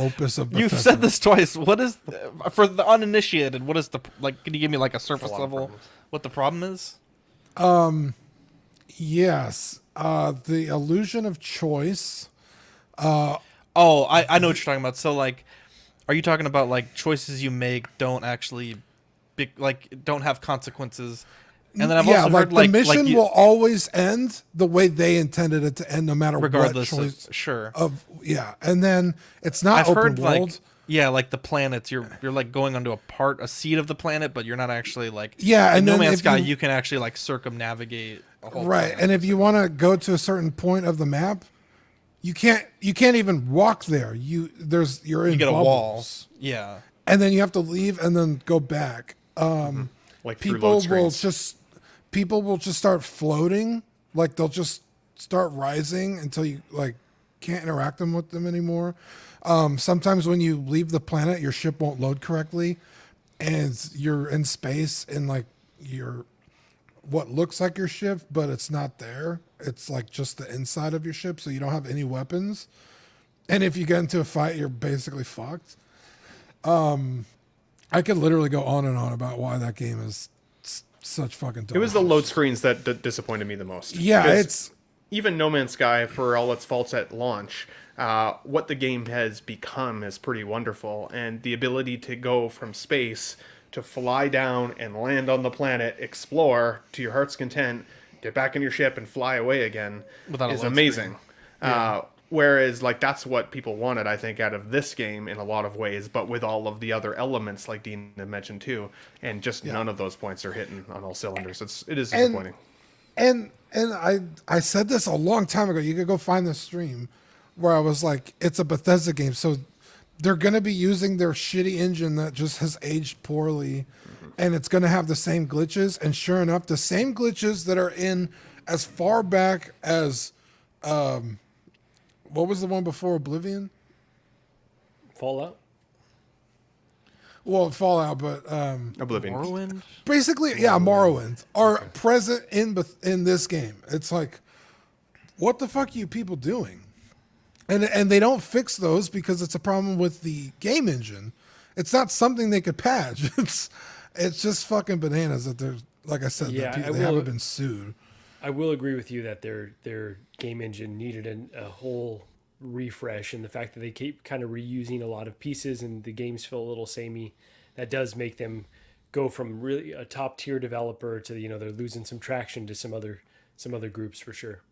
One thing to add, just with people talking about Insomniac and the Wolverine game, though, if you guys never had a chance to play it on PS3, it was the Wolverine Origins video game from the Wolverine Origins film. I know the film wasn't well received by a lot of people. I still had fun with it back in the day, but the game is fantastic. I mean, as Wolverine, you are cutting people in half, chopping limbs off. There is blood. It's insanity. And Is that you get the one where if they shoot you, your like muscles fly off and shit? Yeah, and then grow back into like place, like when you heal. Yeah. They give you different skins similar to like Spider-Man, so like you can put different, like you can have like the brown suited Wolverine or like the yellow comic blue suit with the short ears or the long ones. Like so many cool things of the game. Super fun to play. If you guys missed it, go try and find that before you get all hyped for the Insomniac version. There you go. Let's bring this back to collectibles. So I asked everyone to show me one of your favorite video games and a collectible from that video game. So Pokemon Red is a fucking like lifetime defining game for me. I played this game Solid choice. for fucking. I remember getting my first cartridge. I remember the first time I leveled my Charizard to level 100. I remember realizing that that's the most that you could go. So I was kind of shocked at that. I remember just the first time I beat the game, like I had played and I couldn't, beat the game, or I didn't really know how to beat the game until I got the strategy guide. Like I think I was like 8, so I just didn't know what the fuck I was supposed to be doing. And I remember vividly the first time I almost beat Lance and I got fucking swept by his Gyarados, and maybe it wasn't Lance. I just remember getting swept at some point by this fucking Pokemon, and it fucking pissed me off. And I remember actually beating them, and I remember this was back when you had like the double A's. My shit was about to like just disintegrate. The batteries were like on the last volt of energy they could give me. And it was like, I was like fucking Goku. I was like, everyone raise their hands and give me your fucking strength. And I pulled through. And I remember like, and then after you beat the game, you have to sit through this whole song and dance, and it just takes forever. And I remember like pressing A, and I couldn't enjoy the fact that I beat the game because I was like trying to fucking, it was miraculous that I won.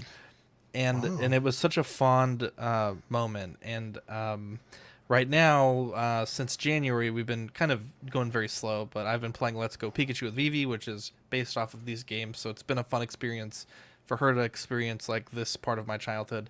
And the figure that I actually own this figure. It got destroyed when I moved, so I have to buy another one. Unfortunately, Rainer has one, but it's the Jazzwares Charizard, which for years as a child, there was not good Pokemon toys. You had like the ones that were like one piece of plastic with no like movement.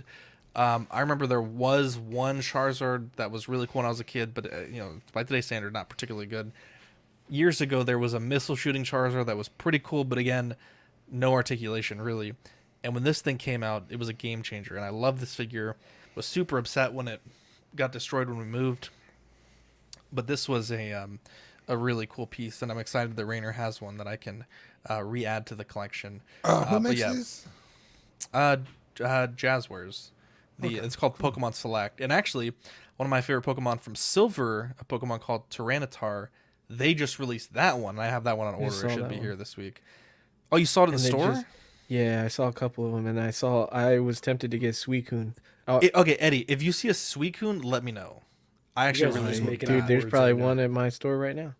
I'll go check later. If you can, let me know, because let me check if I can order it. If I can't, I may need you to grab that one for me, because all the assholes are charging like buku money for it. Wow. But Crystal was a very fond game of mine, so to have that would be really cool. Dean, your game, tell us about it. Yeah, the original Final Fantasy VII, not the fucking remake bullshit, which is fine. It's a good sequel. I was gonna say, I thought you liked it. What the hell?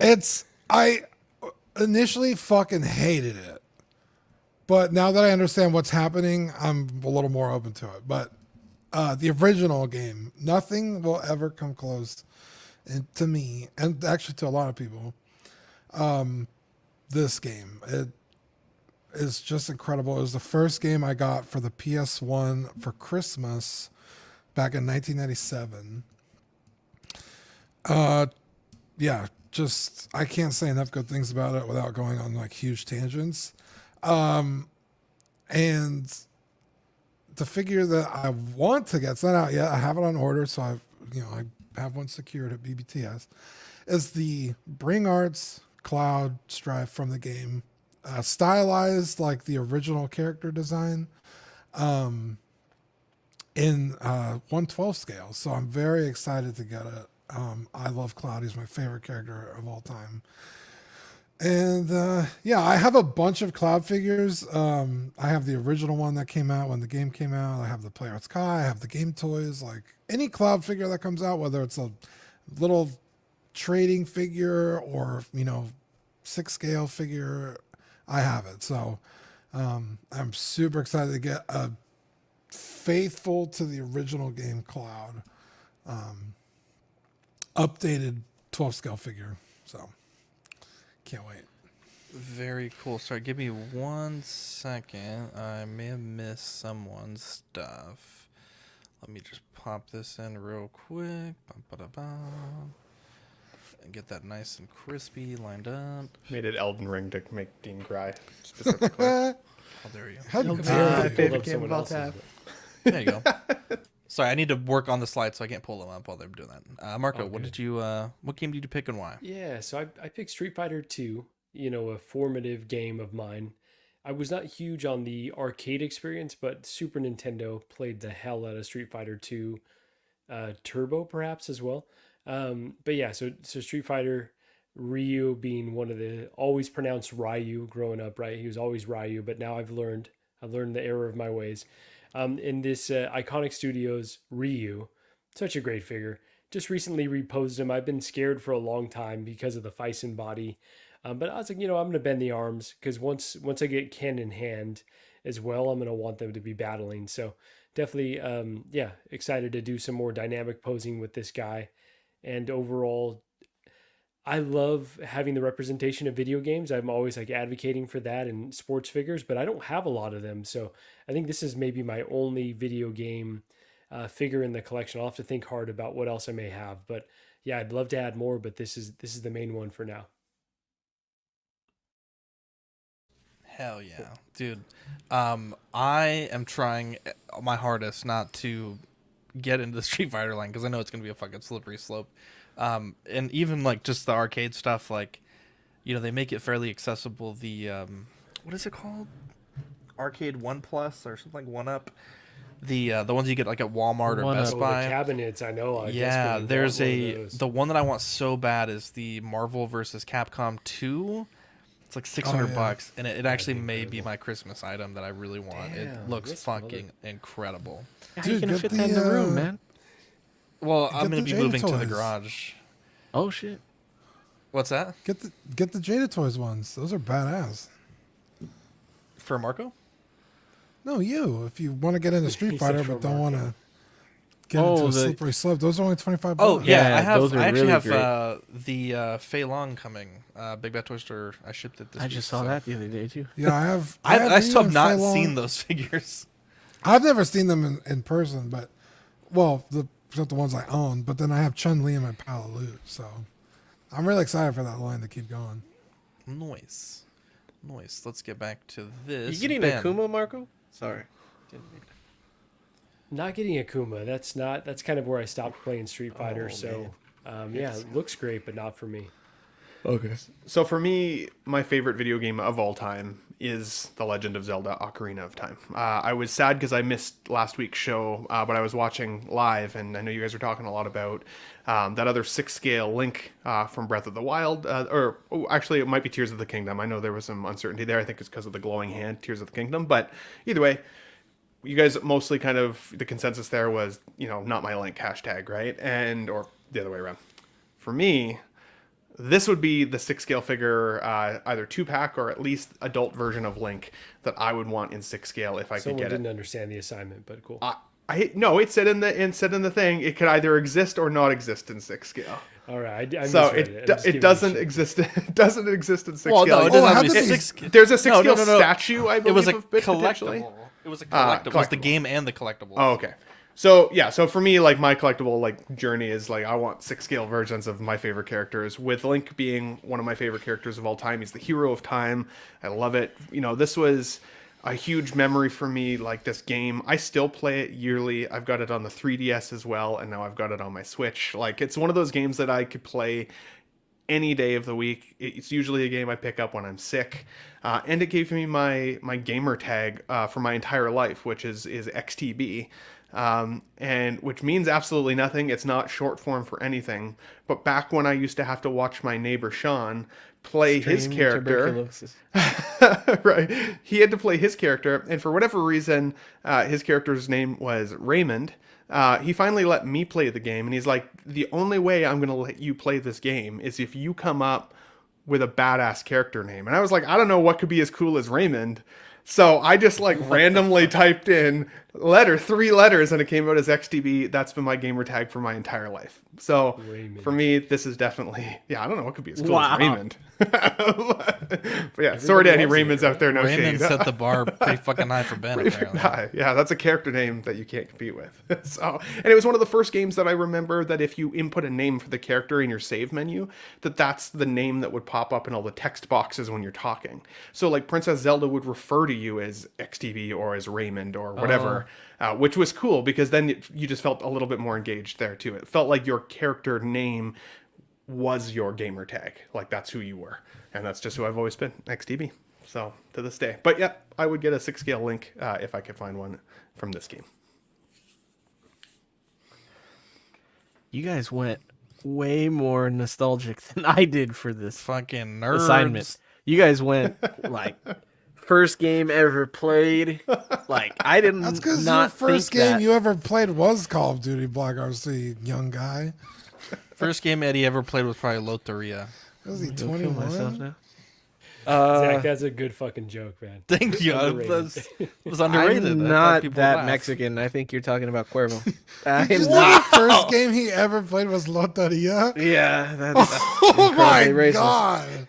Oh my lord. That's a solid joke. Oh, hilarious. So the first thing that comes to my mind, I've always wanted this Juggernog machine. It's a mini fridge that came with a special edition release of Black Ops 3 when it came out, and I didn't get it when it released. It was like a limited, 1,000, I don't know, but I didn't get it. It was selling for 500 at the time. I looked it up now that you guys made me think of it again, and it's selling for like anywhere from $650 to $800 now for a mini fridge. I think it only selling or fits... asking. Okay, asking. I didn't look sale like actual sale. I was prices. like, God damn. Yeah. It fits like a case or a 6-pack of cans, I think. But so I've always wanted it. Call of Duty is probably my favorite game of all time. Like with Halo is a very close second. But when I was 18, I got my first job working at a grocery store. And I remember my first paycheck, I bought an Xbox 360 and I got Black Ops 1. And when I worked at the grocery store, I would work night crew.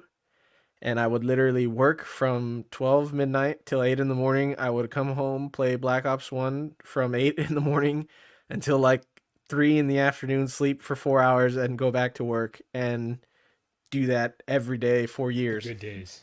And it literally was the same going forward. Later on, like after I was 18, probably when I got closer to 19, 20, my job was the only income in the household, so I would literally give my mom all my money from my paycheck, but every time a new Black Ops released, I would go buy it, and she would get pissed at me because that money wasn't going to bills.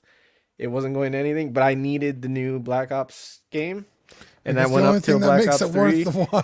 That's right. Yeah, the only thing that makes life worth living, Mom, is having Call of Duty Black Ops. Otherwise, I'd fucking kill myself right now.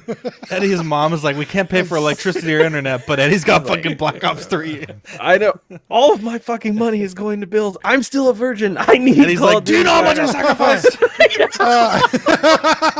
Eddie, I know it's not this exact cooler, but currently, right now at Walmart or Target, they have Call of Duty the mini fridges. They do? Yeah, they fit like 6 sodas. They're only $30, but they say like Modern Warfare or Warzone on them. Oh, You dang! gotta have this. I might have to get one of those. Can I ask about the grocery store though? Was it like a Mercado or what? It was Vaughn's, Safeway. I don't know what's in your guys' different areas. Why does everybody think I'm that Mexican? I am clearly. This is one of them. It says the Gulag, bro. That's sick, dude. Yeah, they actually they have a Jason Nelson's been posting like all these different Call of Duty fridges. Yeah, I think there's 2 or 3 different Call of Duty ones, and then there's like what the hell's the other one? It's like another game that's currently out right now. I forget what it is. Like Fortnite, and then something else. I don't know why. I think it's my generation, but I'm obsessed with mini fridges. Like, there's because also mini a fridge was creeper like one. the thing to have in your room or in your gaming setup. If you had a mini fridge, that was badass. So I have a mini fridge in my room. I had to unplug it because it made so much noise, but it's like not mini at all. It's like it's a full size fridge. It's not. Well, it's not a full size fridge, but it's like too big to just like move. Yeah. But I would like an actual like mini fridge. But I also don't drink soda. I always drink tea. So I drink soda. I'm a huge fan of You Coke drink root Zero. beer. You seen? Have you guys seen those 1/6 scale? What is it? New Haven, the Coke vending Coke machines? Yeah, I've been those are wanting cool. to pick one of those They're up. really, Dude. really cool. You actually can put a coin in it and it dispenses the can and everything. It's cool. No way. I saw it on Yeah. Terry Smith's YouTube channel. He did an unboxing, but yeah, this was the first thing that popped into my head. So I think those Black are Ops overhyped. was sick. So All of a sudden, all these collectors want to pay $150 for a soda machine. yeah, I think it's cool. It's cool to have them though. Like It's it's cool to I have them wouldn't. It's available. not $150 cool. It's not bad. I don't know. Danny, you need I understand that I have my own place now and I have an actual fridge, but you need a mini fridge, man. Wait, It's you moved just- out? No, Oh, I was like, still live- whoa. No, but I'm saying I pay my own rent. I have my own place. I have a fridge that I can put whatever shit I want in it, but I want a fridge right here on my desk to have beer, Modelo's, whatever. Dean, I've also seen the size of the drink cups that you bring home from that like restaurant that you took me to with the Ocean Wave or whatever it was called, Ocean Water. Yeah, that thing was Sonic. like a cup size that was like It's half the 44 size of ounces. my body. It was What do you a call it? A Route Texas size. 66? A Route 66 one? Route 44 is Route 44 ounces. There you go. Yeah. But Thing that's was what this, freaking or huge. this is 40 ounces. I got this on Amazon. It stays cold. Dude, this thing fucking stays cold for like days. I'll put ice in it like once and then won't need to put ice in it again until like 2 mornings later. Wow. That's Yeah, it's insane. Mine fucking will last all awesome. day, but definitely not into the next day. That's crazy. No, yeah, this thing is crazy. That's because you leave the house. Wow. Wow. Just kidding. Hydra Peak. That's funny coming from fucking Zach. How dare you? I leave the house more than you do. I just don't leave my neighborhood. There's Anyway. a difference, sir. Zach's a bad person. How dare you? You're a fucking bad person. No. Our movie of the week is Hereditary, chosen by Marco. When the matriarch of the Graham family passes away, her daughter and grandchildren begin to unravel cryptic and increasingly terrifying secrets about their ancestry, trying to outrun the sinister fate they have inherited. This movie is pretty good. I think A24 probably top in the horror game at the moment. Now, I saw this movie... God, I want to say it was last year on Manny's recommendation, and I missed very crucial scenes. There's that like water light effect when Payman is supposed to be like around the family, and I missed all of that. And so naturally, I missed at the very end when Peter gets taken by Payman. Can we not say And that so- name? It still kind of gives me chills every time. Jesus. It does. It made my Peter tingle a little bit. But the movie itself is fantastic. Like the family dynamic, the mom's like weird. I mean, I do dioramas too, so maybe it's not that weird, but the diorama stuff and the way that they shoot some of the scenes as if like you're looking inside a dollhouse. Definitely some graphic images, some pretty shocking stuff. Incredible acting. When the big event happens in the film, and the mom and the parents find it, and it's just like incredible acting. Again, much better than the second watch. There was a lot of stuff I missed. I probably wasn't paying super attention, but this is a good movie. I wouldn't say it's like the greatest horror film ever, but certainly I think, in the past 10 years, I think you can make an argument that it's up there with some of the best. So good choice, Marco. I enjoyed it. Really good film. Yeah, so this movie got so much fucking hype from everybody that it was, in fact, the greatest fucking horror movie to ever exist, that I was like almost afraid to watch it. I was like, God damn, like, I don't know. Like, I'm not a big horror guy anyway, and I don't like being scared. I don't know if I want to watch this. And everybody kept talking about this fucking girl in the movie, and like, oh my God, she's fucking so creepy. And I was like, fuck, like, what am I in for?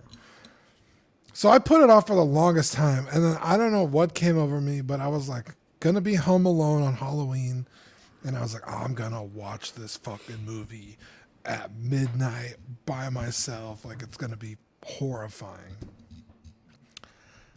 I was so bored out of my mind. I've talked about this before. It's not like scary. It's creepy. It's definitely creepy. I will give you that. It is creepy. The girl is in like 20 minutes of the movie. I was like, where's all the creepy girl stuff? Like, when is she gonna do whatever? Like, everyone That's the made a big twist, deal though, about right? this actress. Yeah, right. So the first time I watched the movie, I hated it. I was like, this is fucking stupid. And I was really bored, and it was like, whatever. But watching it again, like Zach said, there's like little subtle things that you kind of don't really notice. Like there was the scene in the house, kind of right before all the shit hits the fan, that the boy is like in the house, and like the camera will like be facing a certain way, and like you'll see something like on the ceiling or in like a corner or something. And like I said, that's creepy. It's not necessarily scary, like fuck, like, like Eddie when the alien popped up, like nothing like that. But it's creepy. And like, I don't hate this movie as much as I used to, but like, it's not particularly exciting. Like it kind of, I don't want to say it drags because it doesn't drag, but it starts really slow. Really, it's a really very slow burn. Very slow. So if you're okay with that and you like being creeped out and like feeling uneasy, it's a good movie. But if I never see this movie again, like my life won't be worse for it. So if you haven't seen it, go ahead and give it a watch. Don't buy into all the hype because it's like Zach said, it's good. It's just, to me, not in the top horror movies of all time. It's good, and I would say you really should pay attention to like commonalities. Like, in the chat. What's up, Dean's mom? You really got to pay attention to the subtle things, like Dean said, because the first time I watched it, like you gotta focus in. Which I don't know if that's a good or a bad thing. For me, I really like when movies spoon feed me shit. I don't want to be having to read the Wikipedia to fucking understand a fucking film. Like Everything Everywhere at Once. Fuck that movie. Oh wow! I just watched that again the other day. I watched that movie 3 times. Jesus. I understood nothing, nowhere, anytime, ever. I did not know what the fuck was happening. Okay. It was the glizzy fingers that threw you off, right? There you go. I turned him on. I also didn't know if his name was Raymond or Waymond. I still don't know. Whoa! Ben, that should have been your gamer tag when your friend asked you to make a cool name. You should have just said Waymond. Anyways, Marco. Oh my god! How do you follow that? So Dean, I'll disagree with you though. I think this movie is scary. I think it is creepy and scary and disturbing, like all at once. And yeah, like once you get past the really slow setup, Zach, I think you're right. Like you've got to pay attention to the setup that could be like kind of tedious, like in the beginning. Because I remember getting about, it seemed like halfway through, and I was like, really, this is the movie that everyone's hyping up? Like I don't understand. And then once it gets into the end, you're like, it sticks with you. I remember thinking about this movie the first time I saw it for like many days and like not sleeping particularly well. It just affected me. And I think that's because it has like a really strong emotional core with the brother and the sister and what happens, and with the mom. Like it's almost like you could feel like if you were in that situation, like the emotions that you would be feeling. And then on top of that, they layer just these disturbing horror elements and this imagery that's just like incredibly unsettling. This movie, so we did do an LWO watch along. I think, having this be movie of the week, we were all kind of talking about it. So P-Rock did fall asleep during the absolute best part. But it was cool to like experience watching with everybody. And like everyone just to like the movie to end and be like, wow, like that was fucked up. Like I don't recommend it unless you go in being prepared to be like highly disturbed potentially. So I'm not a huge horror person, but I do like to watch scary films every now and then, and this one was just different. It was different from anything that I've ever seen, and made me think. And I don't know that I fully understood it when it ended the first time. I was like, okay, I kind of understand what's happening, but I missed a whole lot of stuff. So one that's definitely worth revisiting if you can stomach it.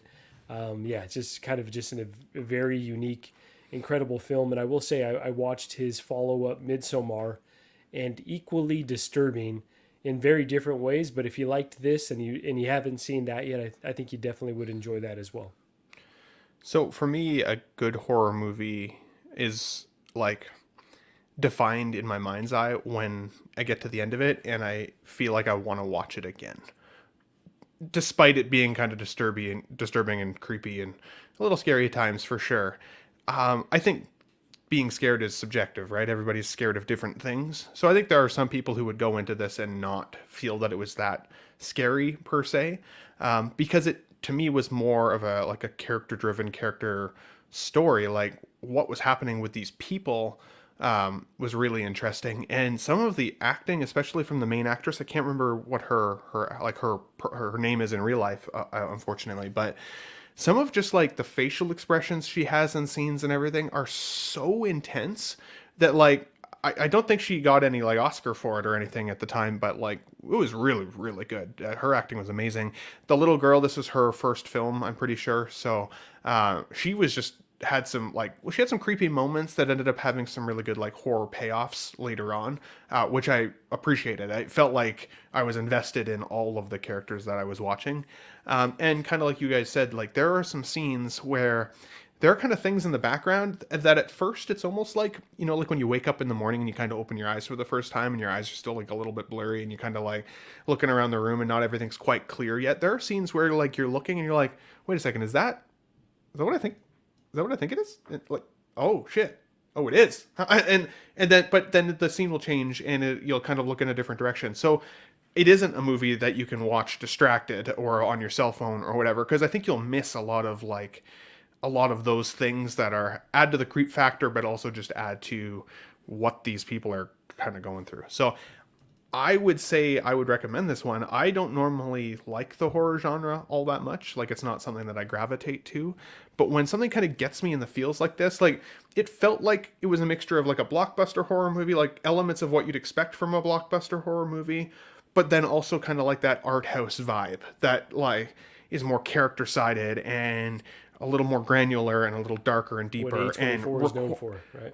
requires more thought. And afterwards, like you said, whether it sticks with you, like it didn't give me nightmares. I slept just fine afterwards, but I did find myself thinking about it quite a bit and feeling like I should go back and revisit it at some point, even maybe with another person who hasn't seen it, so I can like kind of talk about it afterwards. And like horror movies are usually like, wow, that was fucked up, you know, kind of gory. Like, I don't think I want to see that shit again. And this was kind of like, I'd be interested in talking about that with somebody. So yeah, I would recommend it. I thought it was cool. Good pick. Yeah, I'm not usually a big horror person either, so I wasn't looking forward to this month. I wasn't looking forward to this movie. Only because I've heard people talk about it and I'm like not into movies like this. Also, I usually don't like movies by A24 Studio, so this was the first movie that I watched that I liked by them. I did like the movie. I thought it was really scary. I thought it did start off really slow. But I kind of got into the story with the main lady and like everything that's going on in her life, and I kind of got into that with her and her husband and everything. Like I was into it, so it was boring, but I was also like focused on it, so that was cool. But I did get scared a couple times because it gets pretty damn good like halfway through. I would say it gets pretty like actual scary movie vibes, and I like scary movies where you have to pay attention to stuff and it kind of comes back around like, oh, so that's why this, and like she explained this about her family and like that's how that all came together, and like I kind of like that kind of stuff with like a twist and stuff at the end. And so I really enjoyed it. I think this has been my favorite one so far of all of our Halloween picks. So I would watch it again on Halloween just because it's creepy enough for me to actually put it in like rotation to like have an actual scary movie night. It was pretty good for me. I think it's the one. Well, I guess we're not talking spoilers, right?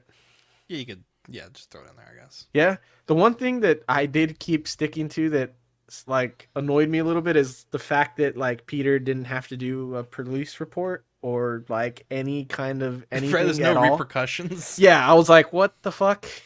Okay, let's just keep on living life like normal, I guess. But that was interesting. But yeah, that other than that, I thought it was all pretty like cohesive story. There you go. Okay. Let's see here. Our movie for next week is Renfield. We'll have to talk this week and weekend on when we're going to record. Maybe something that perhaps we do on Monday or Wednesday, or just skip a week. I mean, I can just take my shirt off and we can record right now. Get a little freaky. Wow, I don't have a whole. I predict the future. Oh, okay. Ben Stradamus. Dude, I could only get so erect. Charlie says of someone besmirching Coke mini fridges. And then the week following is Fantastic Mr. Fox, chosen by Eddie. I like how we went from Hereditary, which is like somewhat disturbing, into Renfield, which is going to be a more of a what I assume is a comic kind of parody kind of thing, and then into Fantastic Mr. Fox, which is more like a lighthearted family story. So like we're doing a nice little roller coaster back down to there we go sanity. and then we're gonna go like that, and then back into Christmas movies. So should be No, the only thing I asked this year is no fucking Arnold Schwarzenegger, whatever the hell that movie is. Jingle All the Way? Yes, no, God. You don't like that movie? No, we've done that like 2 years in a row. Jesus. It's a good I hate movie. that movie. I like It's that like movie. it 3 years in a row. I'm picking Bad Santa. I'll just tell you right now. Oh, yeah. Oh, I don't know that we've done that one yet. The one I really want to do, perhaps, is 8 Crazy Nights, the Hanukkah movie. Oh, that's sick. That movie's Dude, actually that's really a great good. one. And then also, for teen. So, For teen? Well, anyways, let's say thank you. Thanksgiving movies. Is there Thanksgiving movies? Charlie Brown, that's it. Like The Revenant, probably. Some rom-coms, I'm sure. Technically, Fantastic Mr. Fox is a Thanksgiving movie. That's why I picked it. If you eat turkey, really? any movie could be a Thanksgiving Like the movie. Chicken Run, maybe, right? Pocahontas? That's chicken. Oh, there you go. That seems racist, though. The Revenant? I don't know if we Say it can again? watch that movie. It was. I'd Pocahontas. Whoa! You're not wrong. Squanto? Is that a movie? That's Be Squanto? careful. Let's bring it back. Let's give a quick shout out to the Patreonies. Is that a movie? Ian Squanto? CB. Name it. I thought that was a Eric movie. Maris, Quinn It is a Warrior's King Tale. Louis, Mark Pearson, Paul It's on Schreiber. Disney Plus. Oh, also happy birthday, Paul Schreiber. It was his birthday. Oh, it's 2 days Paul's ago. birthday? Is it really? I think it was about 4 days ago. Oh, I hate to say man. belated birthday. Damn it. Happy birthday, Paul. I said it was a few days ago, and then you were like, "Is it today?" I was gaming. Well, because for you, a I few missed days it. ago could mean anywhere from the dawn of mankind to No, that's yesterday. the other so- day, not a few days ago. Yeah. We must not be Facebook friends because I didn't get a. Usually I get that Facebook. think I told didn't Paul either. happy I think he birthday. has it on private Oh. because we just happened to be messaging, and he set up. Equan, Chris Valencerino, Ben Thomas, Chris Letty, David Jones, Sam Guest, Daminators, Rob Bretta, Thomas Clark, Eric Switzer, Six Guns Figs, Billy Badfish, Toy Cartel, Sweet Danny Lee. Here's Kevin. He's a little late today. Deanie Martin, Stephen Krepp, Big Old Fern, Cesar Marquin, Mark Phillips, Lisa Martin Bomonsky, Rick DiGregorio, Ricardo Valdez, Jose CZ, Erwin Ezusina, The Illustrious Rainer, Alan Morgan, Tukathri Wah, Derek B, Aries Portillo, Alvin J, Aries Delgado, Jazz Carroll, Joe Ridley, Pablo Meza, D-Rock, Matt Clevenger, Seth Tucker, CC3PO, Scott Smith, Dol Madon, Stephen Percha, Sean Usby, Scott Bradley, Big Pips, Stephen Maria Stanley, Eddie Manzanares, Louis Bennett, Chip Perrin, Jimmy Hernandez, Gigi the Judgmental, and Brenton Palmer. What angels. a bunch of angels. Charlie We the have- Unicorn, Zach, said Planes, Trains, and Automobiles for a Thanksgiving movie, and that is a fantastic that was a movie. Christmas movie. That's a We've great done that movie. one. I love that movie. It Check is a the good tape. movie. Is that is it really? It's a He's going home for Thanksgiving. Thanksgiving. Yeah. Well, we've done Sure. No, we've done it? Have we? It's good, though. Yeah. It's a good movie. I might have been out that week because I watched We it for can, the first time. Well, you don't always watch the movies, so we can do it That's again. not That's one of my true. favorite I've films of all missed time. how many? Jabbing left and right today, huh? Zach's How many a mo- bad guy. Say what you Seems to want me. about Zach. He didn't even know what to say. I was to that gonna 'cause he try was and on get into the That's the road. speech. exactly. I didn't know what to say because it was fucking. You fucking guy. You want to pick on me? What does he say? You want to pick on me? You go right ahead, cause I'll take it. My wife likes me. Kids like me. I like. 'Cause I'm me. the real My wife deal. likes me. The genuine article. Anyways, I don't know if she let's- likes you that much, but Okay, Eddie, you're. I'm not even gonna get into it with you because I'm gonna get in trouble. Oh no! It's too easy. September, October, Patreon benefits. wow, Shipping what the at- fuck? I know. Wow, Now that he's gotta- was Now he's got to okay. get into it. Hold on. Now, Shoot your It's shot. Eddie's now I last will show. go kill myself. Jesus Christ! No! How dare you? Let's Eddie's not joke Christmas about list. that, but One you know shotgun shell. what? Jesus. I told that joke to Dean. Anyways, If anyone out there 3,000 needs someone to talk to, 988. message Eddie. Message Eddie. Probably not the best person to talk to if you need help. Because I'll just say, Like, let's go bitch, out I got together, problems brother. too. Anyway, Boy. Rein it back in. Rein it back in, boys. oh boy, I needed this. Mailing this week, early next week, the 3000 sticker and the CW Halloween sticker. Also have a few of the small talk stickers that will be thrown in there.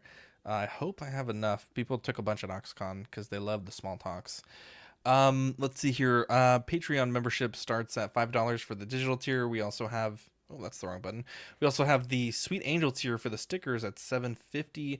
Certified Crispy at $15, and What a Guy for doubles of all the stickers we send, and the Pog Deluxe. But bring that dog back up here. What the hell? Look at that, a face that we all can love. Oh. Wow. At $25. Jesus, Eddie, I just saw your comment. YouTube channel members, we have Absolute Irwin, Alvin J, Andrew Gibo, Benjamin Hansen, Big Ol' Fern, Bob Dylan, CC3PO, Chris V, CT603, DJ Daminator, Doc Smizzle, Equan, Fat Batman, Gare Bear, Good Old Sponchka, Gotham Cenobites, Justin Sports Cards, LV Avenger 702, Mark Pearson. What are you giggling at? What is he laughing at? Mike Litteris, Money Mendez, oh OG shit! Fan, I'm mute. I'm sorry. MFG It's Rick, like 16. it's smiling at me. Oh God, A Christmas Story. Christmas Story. Yeah. It's a duck. Oh my God. Y'all need Jesus. Oh fuck! Every single What a one of y'all great needs day. Jesus. What a good show. We're funny. 1 6-figure focus, Paul Schreiber, Philip the Fool, S Beam, Sam Giss, Scarn Lord, SpongeBob SquareBall, Sunnyvale Russ, Ben Thomas, and Toy Mafia. YouTube membership starts at 99 cents if you're a Patreon member, or $2.99 if you are not. You get the loyalty badges, emojis, and weekly member shoutouts. Oh, I'm getting tired. Excuse me. We have TeePublic as well. I should update this slide at some point, but we have TeePublic. I don't think they're on sale this week, so maybe check it out next week when they do go on sale. And for the network, we didn't really have anything on box yesterday, and to be honest, numbers have been down a little bit on that show. So if you like it, we're gonna keep trying to do it, but I just didn't want to sit there for an hour if we just had like one McFarlane toy on box. So we'll try to get back on schedule next week or the week following, especially if we have to record on Monday for CW. So stay tuned for that. We'll try to kind of figure out what's going on with that.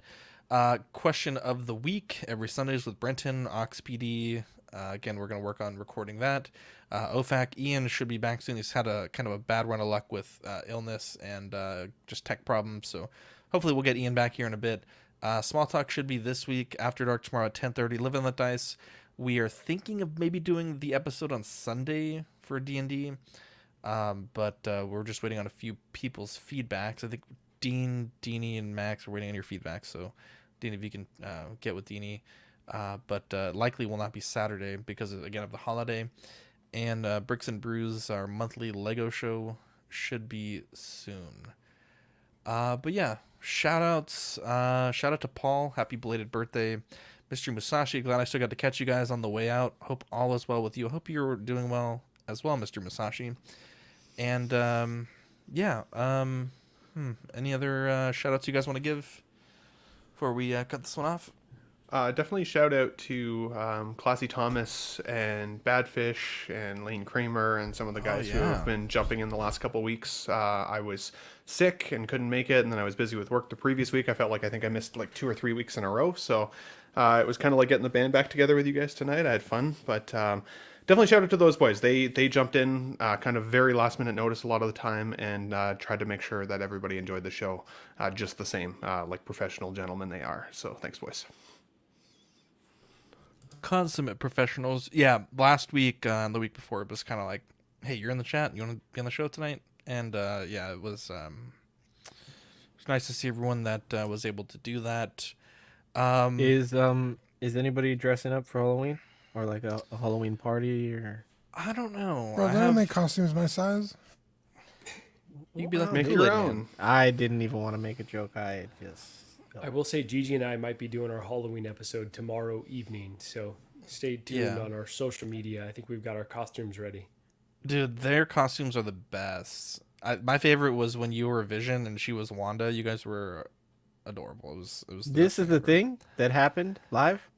Yeah, he's a whole episode of that. Gigi should dress like Wanda all the time. I thought it was a good style for her. Honestly, She crushed it. She crushed it. Yep. I thought it was just in the bedroom. I didn't realize. Wow. That's the After Dark video. Get it or don't. Get it or Get it or not. What can I say, Ben? I see it. Anyways, I see where you guys are coming from. Yeah, you see it. And it's I all making purposely sense. did this or that video the other day and accentuated how close I was to the screenshot. If we, He's gonna be doing a field goal at some point. if What we you saying? sing Tuesday, we should dress up as each other. Like, Eddie, if you had to dress some up as people me, say what would Marco that and I look already like? look the same. I know. well, I just have to put on glasses and like mess up my hair or like get a Okay, fucking Eddie, you hat. fucking guy. I'll just go fucking kill myself. Just kidding. Jesus Christ, man. Jeez, It'd be cool. Be cool. We're already dressed like each other. T-shirts, glasses, beards. But if someone could draw a Sharpie on It's like goatee the for evolution of Marco, beard growth. or put a I'm hat just- on. I'm gonna Ben's dress the like only Eddie. one I'm just that gonna wears do a hat. this all stream. Flip your hair. Did you see that? Speaking of that, SHF or no, not SHF. Mofex just did a Black Adam, and they give him that face. They give him the rap. Dude, on it him? is the rock dumbest. face? Yes, it is the People's eyebrow? stupidest meme. People's eyebrow. It's hilarious. Does he do that in the movie? He does it in every movie, dude. I don't think he did it in Black Adam though, from my recollection. I think they actually tried to make sure he didn't do it because it's so like The Rock. No, Ben, Well, that's they such gave good it. They words gave him today. that face. Such good words. Anyways, I'm Zach. I mean, I'm Fuck, Marco. guys. Damn it. Gee. I'm Ben. We'll get this by episode And 300, I'm I Eddie. promise. We'll catch you on the next episode. bye.